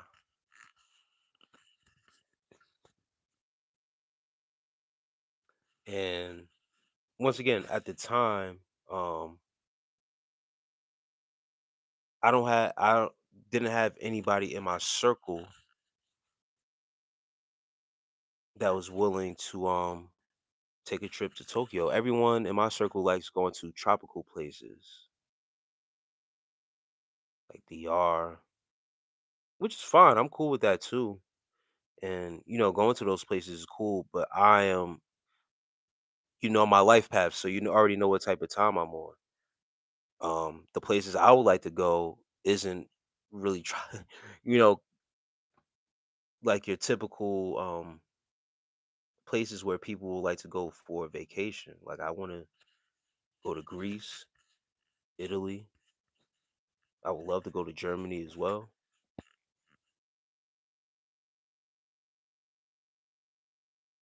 Yeah, people want to go to Cancun and stuff like that. I want to go to Tokyo for real. I don't care about all that stuff. Once you've been to one beach, you've been to them all, right? Blue waters. Go to Greece. Yes, that's. I would love to go to Greece. I've been to Jamaica and all these other tropical islands and stuff like that. Um,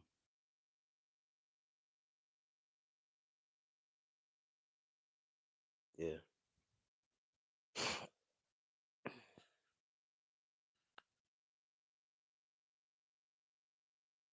Amalfi Coast. Yeah, no, that sounds dope. Yeah, listen. There's certain places I would like to go, and Amsterdam is one of the places I would love to go as well. That's like top three to me on Amsterdam. Please don't judge me. Oh man.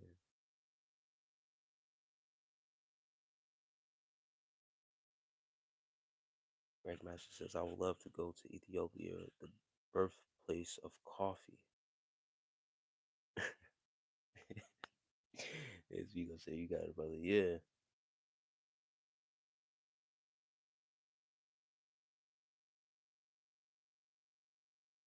Drive a moped to the world's third largest recliner. Dang.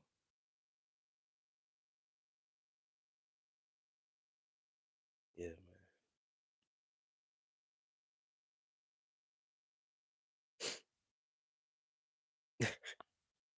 Yeah, some of these places, they're designed for me to go dolo by myself. So I'm just waiting for, right timing, everything to make sense. And I am out of here. I've never been every country from I've been to every country from Central Africa to West Coast, Netherlands too. Nice.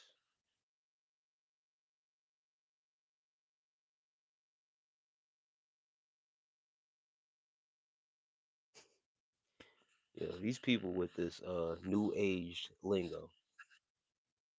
He called me old head and then called me twin. Old head, you look like the dude on the ring camera grabbing packages, twin.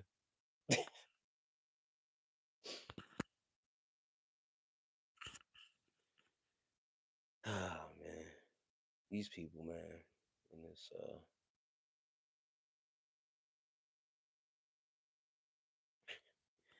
I want to travel to the world with my dude and vlog about it.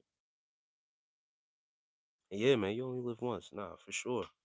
That's why I said I'm out of this bitch. I'm not have to wait for anybody, do any of that. Yeah, nah, certain places I would like to travel when and if and when, however it plays out, um, with significant other. It's definitely cool. But I know it's just certain places. I gotta go dolo. Grandmaster says he was born in Thailand but never been back since 2001 when I immigrated. Damn,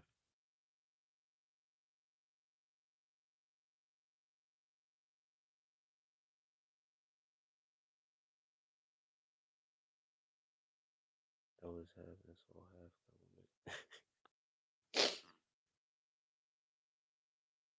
government. It's just funny because I don't know.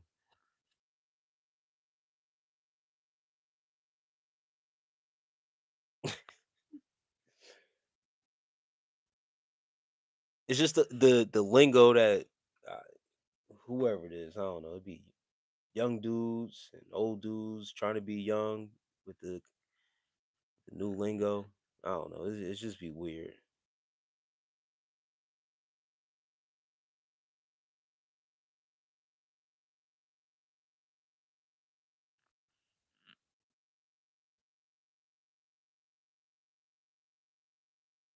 Randoms. Yeah.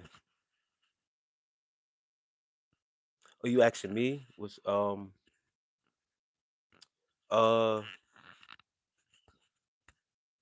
some of the things that's holding me back from traveling is what you asking? Um, time, uh, money, resources.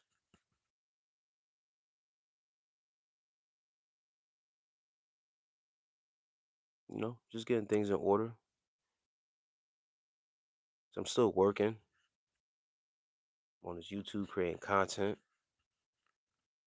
So finding the time and the yeah necessary resources to really get the things together in my personal life. um,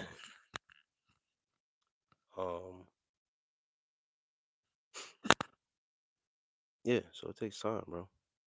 For me on my end.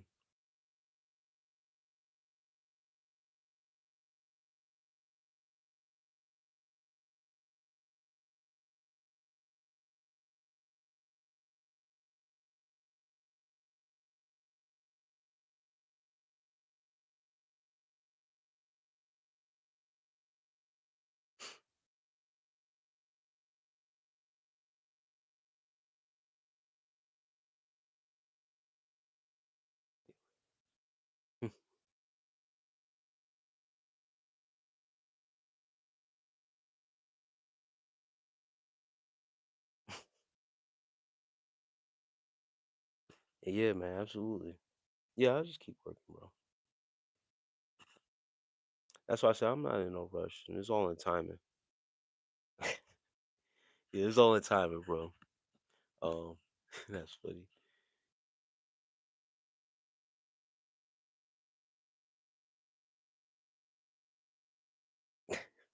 Yeah, the fire peppers. Um,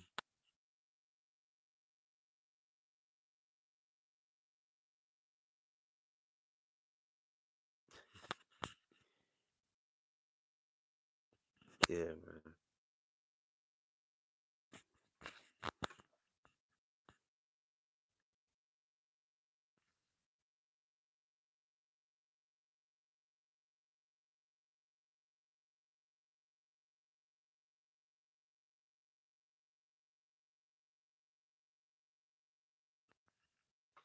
Yeah, I don't know what's up with Derrick Henry. And that's kind of expensive for sea moss, bro. Isn't it, Derek?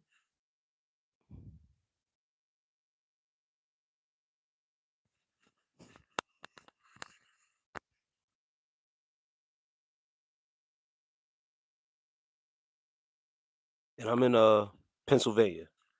There's me go. Um, yeah, I get my sea moss for $20. Why would I pay 30 from a random guy on the internet? So that is mom's baiting it. Yeah, I'm in Pennsylvania. Yep, PA.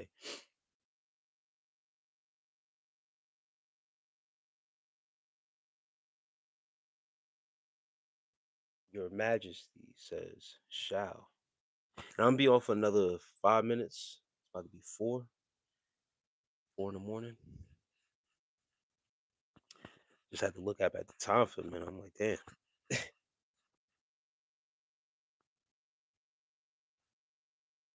It's a Friday. Happy Friday to everybody. Whatever you got going on for today, I plan to be on later tonight. Going into Saturday. Maybe not as late. Yeah, I'm gonna try to catch try to catch a little nap before I head out, get some work done, come back. Well, I'll pack my bag to go to the gym after work.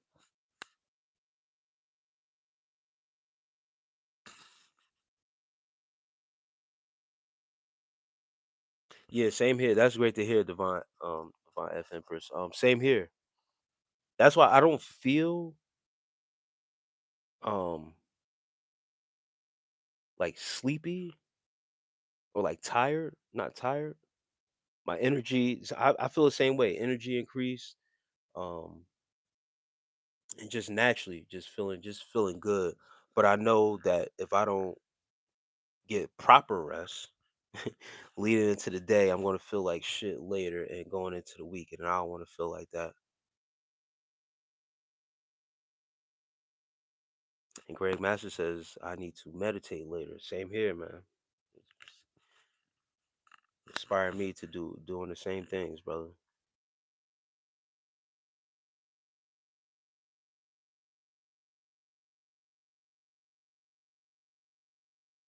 Red Hat. Um, Saturday I'm on call. Yeah, Saturday I'm off. Most likely I won't be on. I'm not going to be on a live Saturday. I'll be doing some personal work, getting some other stuff done. Yes, natural. Oh, here, Divine F Empress go. I miss cuddling while sleeping. Some woman stuff. But you need to sleep. It's Chinese New Year. What's my Chinese zodiac? I used to know that, Divine F Empress. Damn, I don't want to be on here lying. I believe it's the cat. Yes, Dan's Migo. Great talking to you, man. I'm not too sure. I'm not too sure what it is. I will have to look at the chart. Divine F Empress.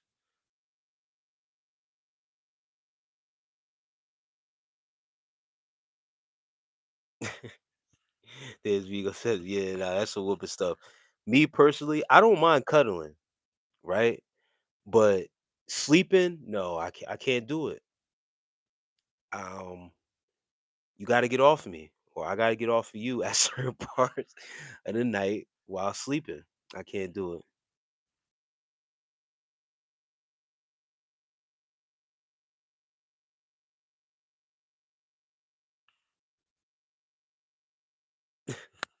Yeah, nah, I will have to look at the chart. I will have to look at the chart.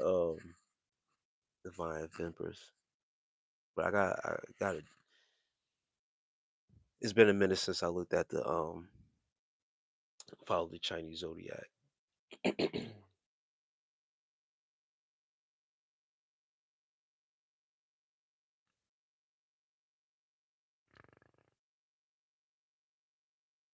You said why?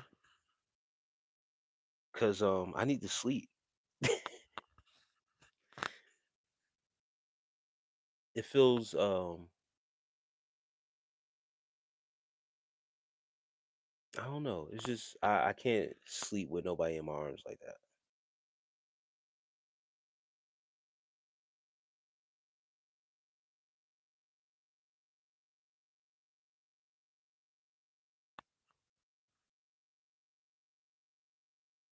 And Jinx, don't worry, man. I'm getting off line. Don't worry, I'm getting off real soon. Yeah, I can't sleep with nobody in my arms like that. No. I can fall asleep like that, but then you gotta get off me. Cause I like to adjust myself during the night and I can't adjust with someone cradled in my arms like that. It's a horse year. I'm a dog, horse, and dog are good friends. Explains why I love like me.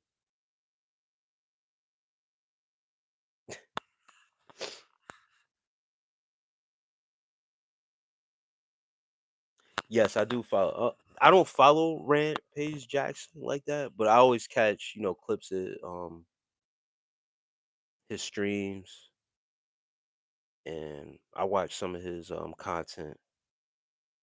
Yes, he's a beast, bro. Yeah, he's funny as hell. Yeah, I always catch some of his stuff. I'm not subscribed to his content, anything like that. But yes, he's funny as hell, man. Black man. Yeah, nah, it's just something about cuddling. Like I said, I could fall asleep cuddling, but I adjust. I adjust when I sleep, so I won't. Yeah,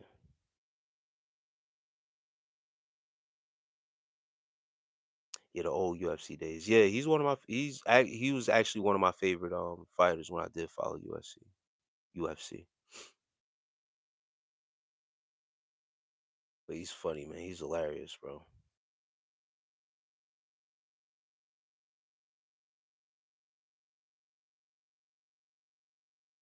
But yeah, the ladies like that because I don't know, that cuddling stuff and spooning.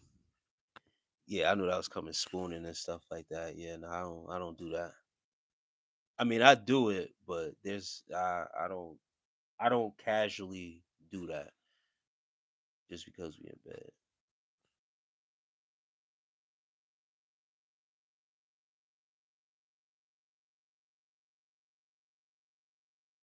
Brandon Wade says, "Do I have any drugs in the house?" Yes, I do actually.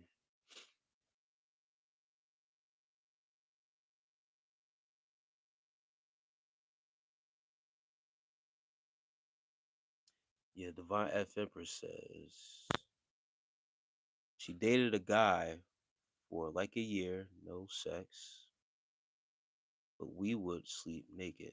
I loved it. Now, Divine F Empress, why aren't you with that man till in this day and time? What happened?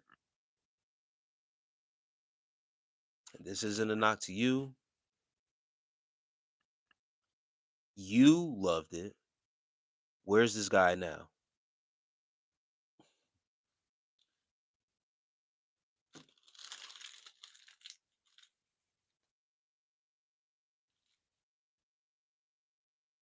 Because I'm going to give you something from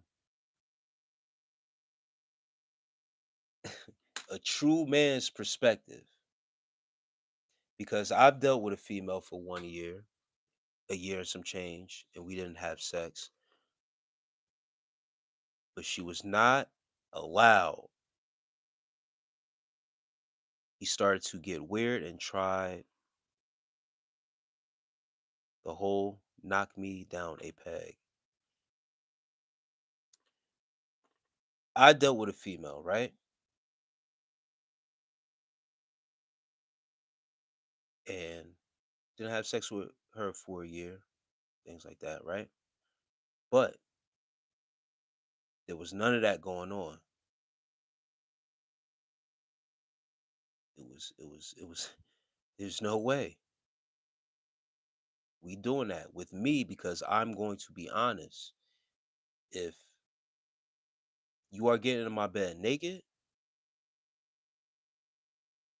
there's going to be a consequence to that. If I'm getting to your bed naked, there's going to be a consequence to that. There's no sleepovers, there's none of that. And once again, I'm on a certain type of timing where, I practice semen retention. I practice a life of celibacy. So I'm not going to put myself in a position of any mixed signals or um any ways that I can be triggered and leading to me wanting to take things further, but the other person doesn't. They just like the feeling of whatever. I'm gonna let you know something right now, Divine F Empress. That man did not love it.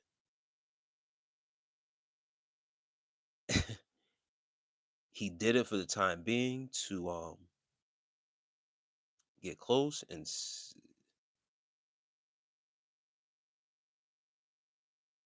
He was just intimidated according to him. He was intimidated, and so that's what I was about to say. He was scared to really make that move. Son Jones, peace to you, sis. How's everything, love? I'm on the tail end of this live. I'm about to get off soon. But Divine, he it's like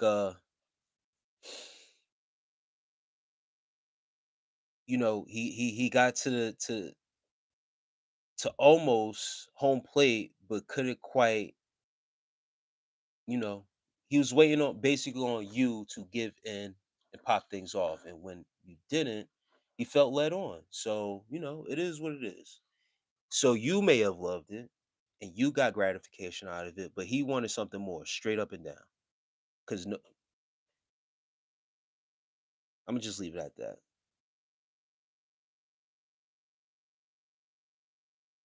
Because there's no coincidence he would do all that and then start getting weird. You know what I mean? He wanted something more, didn't know how to express it, thought, you would take the rings and, but it is what it is. By the way, the high school I went to wrestling the whole country. That's what's up, man. It's always good to hear when your old alma mater is doing well.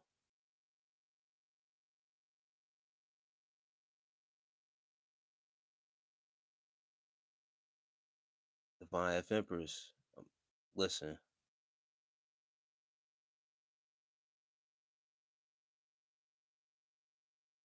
you say it wasn't like that. All right. So this is what I'm trying to tell you though, because in this same breath you're saying it wasn't a compatibility thing, it was his ego.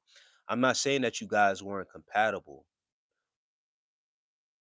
What I'm saying is exactly what you're saying. It was his ego, a man's ego. That's what I'm trying to tell you from a man's perspective. The ego is going to start to eat away at you when you start to realize, yo, I was in a bed with this woman naked and all we did was cuddle. What the fuck are you doing? Not, and I'm not talking to you. This is ego as a man, the man's ego talking to himself, that inner self talk. Yo, you were in this bed with this woman naked. You should have did this. I should have did that. But I now that he didn't, now what you're saying exactly is making my point. His ego is going to eat away at him. What the fuck were you doing to even put yourself in that position?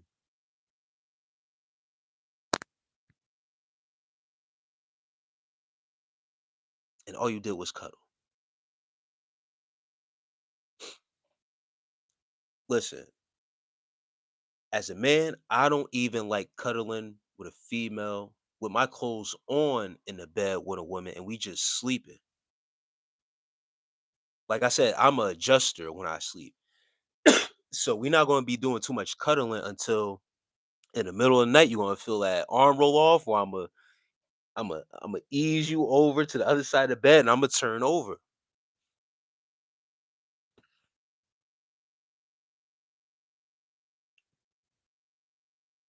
He knew I was saving myself for the man I would marry and I was into him. Yeah, no, that's cool. But I'm telling, listen, all that sounds good and dandy until a man's ego starts talking to him. What the hell am I doing? What the fuck am I doing? If I'm waiting for all this marriage and stuff like that, what am I doing in the bed with this woman naked and all we doing is cuddling? That inner self talk is telling himself,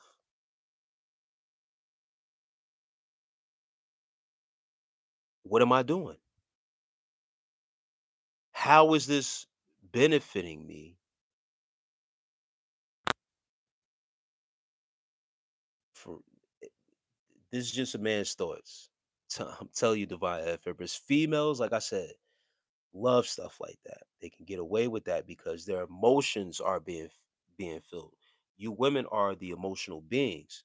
So your emotions, you feel good, you feel great, you feel wonderful. You got this man, doesn't want to, take you for your sexual energies and stuff like that. So you're good. You feel what I'm saying? But now with him, we dealing with logic here, sis.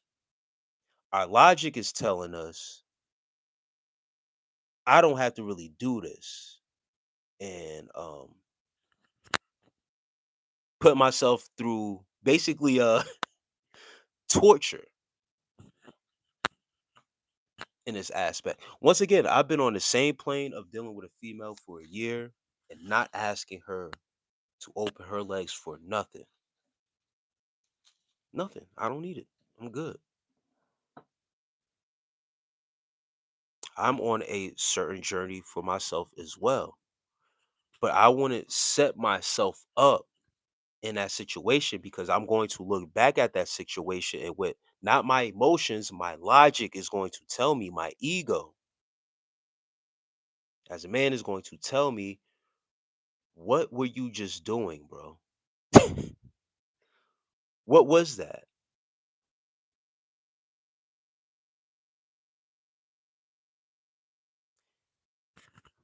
And that's what I'm saying. Listen, I'm not saying you did anything wrong, Divine F Empress. That man set himself up for failure. He set himself up. I I would listen, not me.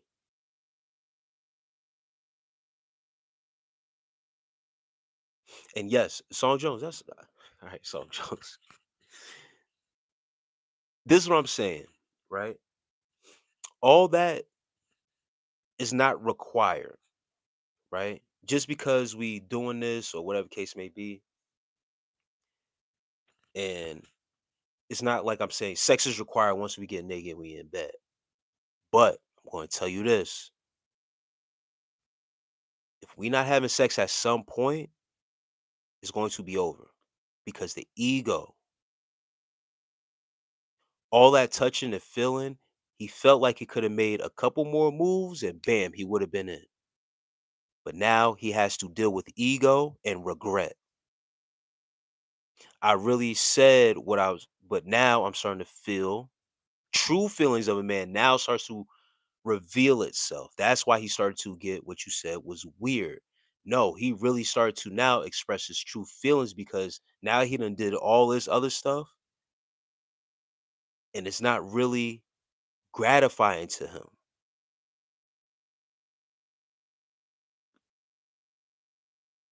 That's why he started to get weird. That doesn't last too long with a man, that type of energy exchange, because sorry, it's only going to work with for so long. We can only deal with it for so long. We need to get in. So it's better to not even play that game of us being naked with each other and touchy feeling and nah.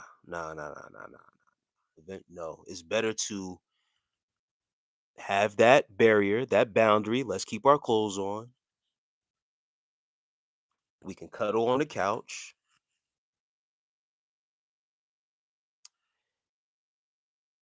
If we get into bed, we have a sleepover. You're gonna have pajamas on.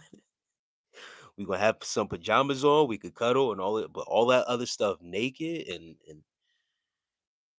mm-mm, you can get away with it maybe once, but then regret is going to start. What's going to happen is you do it once, nothing happens. Yo, let's do it again. Because now in my mind, yo, we did all this touchy feeling. Let's try it again. Now I'm going to try to do more to get you to give in. See, once when he found out that you wasn't going to give in, it was more work required on his side. It sounds like to me he was a little, like you said, he was intimidated, a little, timid. You said something that, he was waiting for marriage or whatever case may be. He wasn't with it for real. So what am I going to do to get up out of this situation? I'm gonna start acting weird. I can't tell you up front, well, I changed my mind. I don't want to get married until to have sex. I want to have sex with you now. No, I'm going to start to act weird.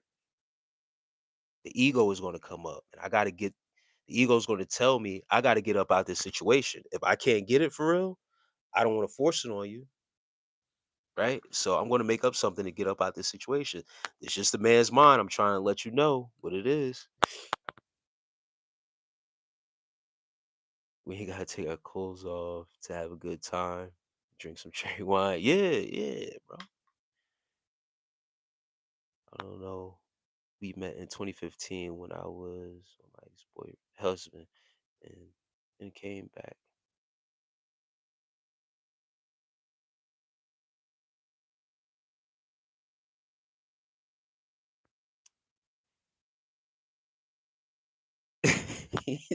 He said he had mental health issues. That's funny as hell.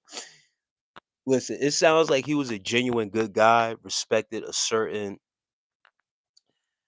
boundary with you, wanted to try that form of intimacy with you. But man, listen, um, Divine Empress, the way you explain the way your body looks, and I know where you come from, sis. Damn, OG Kicks. You finally up in here, but I'm about to get off. I'm about to get off for real. So the way you explain how you look and how your body is, how attractive you are, um, there would have to be a mental health issue with a person.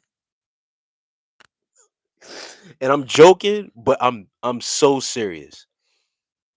There is no way I'm getting in the bed with an African sister that looks like you, that is built like you. I haven't met you, I haven't known you. I'm just going by off of, what you've told me, what it is with you, what the case may be. There is no way I would never, ever go with something like that. If I did, I'm crazy. And if I did, best believe I'm conning my way to get in bed with you naked to have sex. And the moment that I realize that we're not having sex, there ain't that we out of there. Because but this is me because I'm honest. I'm honest with myself, and I know what's up with me. But there's no way that's a setup for myself, bro. It's a pure setup. You can play it, you know what I mean? Certain dudes could play that game and really be genuine with their intentions and be like, yeah, I, dealt with this female and, it could be a thing that we're working towards or whatever the case may be, but it's truly a setup to get in a bed with a woman built with your description and be okay with being uh no penetration and you built like that. Nah,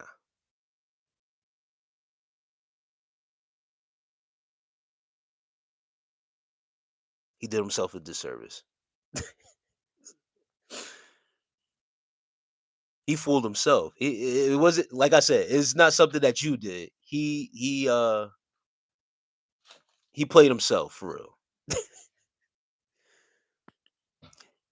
You know what it is, Divine F Empress and guys. I know I said I would leave, but this is the issue though. This is truly the issue. It's not the woman's fault. Men have a problem telling women no because that don't sound like some shit that was his idea to get naked and get in bed with you. That sounds like something, once again, females like to cuddle, they like to, their emotions of it is more satisfying than the actual because their feelings are involved. You know what I mean? Not that our feelings as men aren't involved, but females get off on stuff like that, right? He had a problem telling you no. And that's a lot of problems that guys have. Telling the female no because he didn't want to upset you or give off the vibe that he was just there to have sex with you. So just basically playing into whatever you wanted, which was just to say yes. Me, I will tell you no. And it's not because, once again, I'm the type of dude I am. I'm going to tell you the truth. Listen, I can't do it because if I do that with you, it's a trigger for me.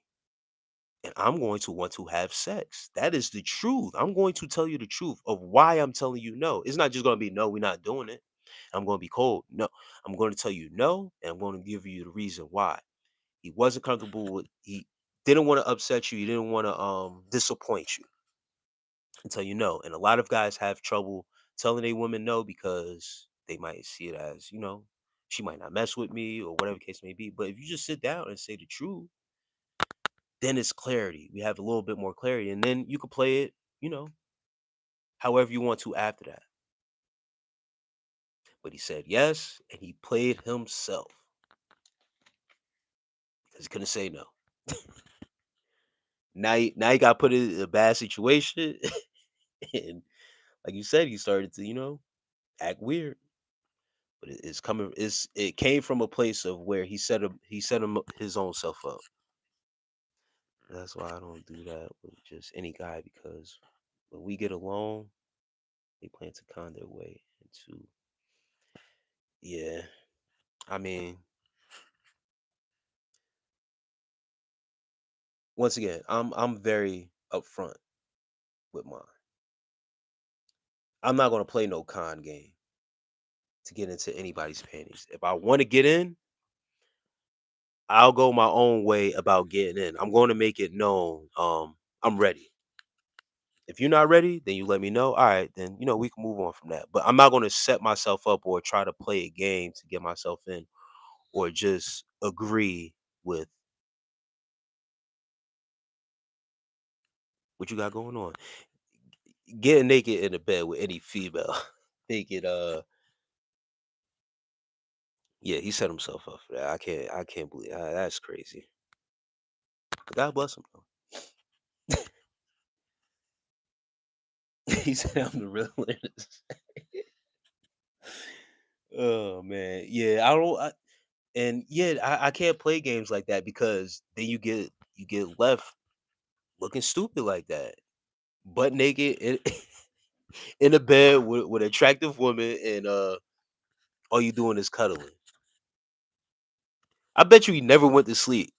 He sat there with his eyes open all night, like what the fuck is going on?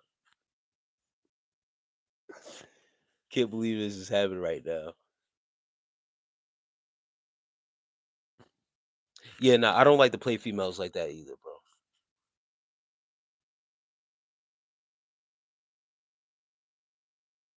Like flirting, flirtatious games and stuff like that. That's one thing, but like if I could tell like a female's not really ready, not really ready, what I mean, to open herself up in that manner. Once again, I have self control. I'm good on whether you want to, you don't, whatever the case may be. I'm cool. Staring at the ceiling. You know what I mean? So I won't play no games to calm my way in or um, whatever the case may be. Once again, I'm good.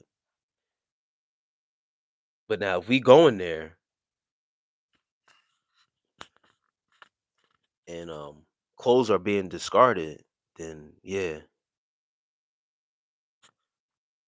Yeah, no, self control. For sure, for sure.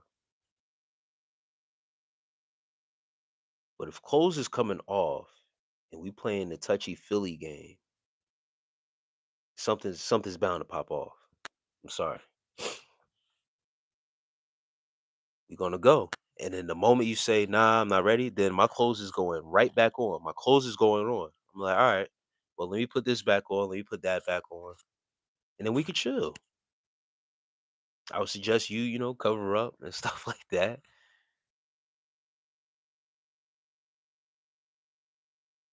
That's it. You know what I mean? Very transparent. I'm very transparent with mine. That's the only way to go.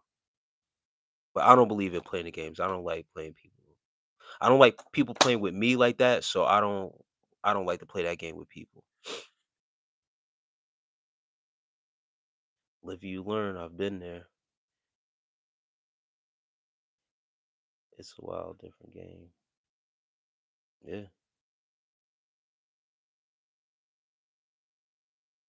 Hey, man, I can't speak on that right now, man. I'm about to get off in the next couple minutes. I know I said 5 minutes. That was half an hour ago. I ended up staying on till 4:30. But yes, good night, Divine Empress. It's always great speaking to you. Song Jones. Song Jones, you playing a dangerous game, Song Jones. I'm freaky with the right person. I match people's freaks. Not people's freaks, but the person I'm with, I'll match they freak. And then if I see they a little bit timid, a little bit shy, and I watch Netflix. Yeah. Jara Brown, did you was you the one that gave the recommendation of the Black Godfather? And good night again, the Violet Flippers. Um yeah.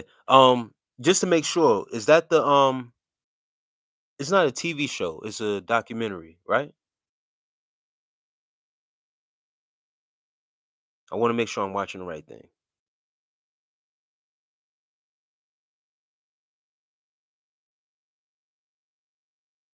It's awkward too if you don't. Yeah. Nah, that's a fact. Yeah, Song Jones.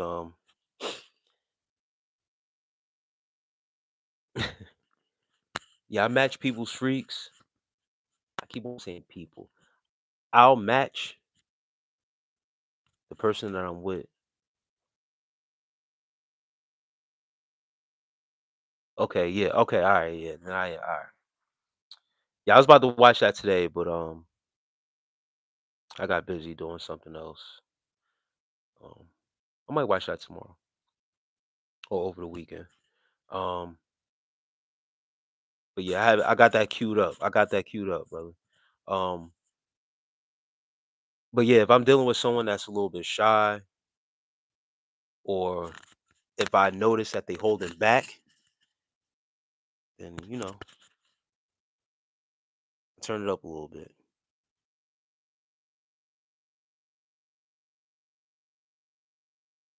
Very eye opener is the way people should be with people. Okay, let's get up to 10K. I appreciate that, man. But yeah, guys, I'm about to get off, man. Once again, those who have came through, show love, man. My appreciation. I thank you guys for coming through, sharing your time with me. Talking about these topics, certain topics, man, is always to me is always enlightening. And I had for dinner I had some honey glazed garlic honey glazed salmon, some white rice, and some greens. I'm about to have breakfast though before I take a little nap. But these topics is always for me enlightening, is able for me to express myself in honesty and also get guys who are like-minded as well. Um and when it's females in here as well, it's great to talk to them about certain aspects and also give them certain things that they have been through, like Divine F Empress said, like the do start to act weird, but to give her, actual a little not actual clarity because I can't, I'm not speaking for bro, but all I can do is put myself in that situation and give her at least a little bit of clarity as to what bro was actually may have been going through. Because as men, we process our emotions differently than females. So I'm always appreciative of when females come and share certain aspects like that because she didn't have to share that. She didn't have to share that, but being that she did, and I got some context of what was going on. And as me as a man on semen retention, on my own path of controlling my sexual desires and uh my sexual appetite and stuff like that. I know I want to put myself in certain positions that may be a trigger and that can lead me to wanting something more from a female if I'm not on that type of time. So I'm glad that she came through and shared that. I'm glad, whoever was in here got to, be a part of that conversation, got to see that engagement, man. And, it made for a great topic for tonight. For real, for real. Compared to all the other lives. Yeah, I mean, there's always great topics, and that these topics I like to always leave open ended, man. That's just part of my personality. I just don't always want it to be about one said topic, especially when it has to do with religion and shit like that. You know what I mean? So much going on in life, certain experiences that we can talk about. It don't always got to be that. So I always enjoy, talking about different topics all across the board, man. And you say you did good, let her know. Yeah, I think I did. I can only, give the best of my knowledge and how, what us men are thinking. Some of us, be thinking some yes. And once again, one of the important things, guys, this goes for guys all across the board. Me myself, right? Being able to tell a female no, telling them no, denying them. I've been there on the other side too of being too nice, being a nice guy, and just all right. A lot of us guys, we have to use the word no more. I've started doing it more recently. Um, and it works. It works. But when it comes down to situations like that, though, when you are seriously, when it comes down to women that you are attracted to, guys, we can get distracted with the attractiveness and feeding into a woman because she's attractive and getting in her good graces and saying that yes, sometimes we got to let her know early no and see how she reacts for real because you won't really truly know a person in general, whether it be male female. You truly don't know a person until you disagree with them or tell them no and see how they react. But specifically with women, dealing with women that you are attracted to, we have to learn to not rule with an iron fist, but being able to say no. Don't just make up any shit and just say no on purpose, but genuinely, have your standards. That's where it truly, really comes from. You rather have that woman respect you for real than to just be going accord with whatever she's talking about. So, that's something I always got in the back of my mind of always holding to my standard, no matter how good this chick looks or how attractive I may be to her. Definitely works. With ourselves. Yeah, man. Yes, people, once again, I'll catch you guys later. If you're around, if you're not, peace and blessings. Enjoy the rest of your day. Have a good morning, good evening, good night. And yes, no means no. Oh man, Gyro Brown says, I think of Slim Thug line when a girl in the bed, she wasn't fucking either look and about. Keep it trucking. Yeah, that's a fact. Yeah. Have a great night, everybody. Great morning, great afternoon. Hope to catch you guys later in the next one with love and peace.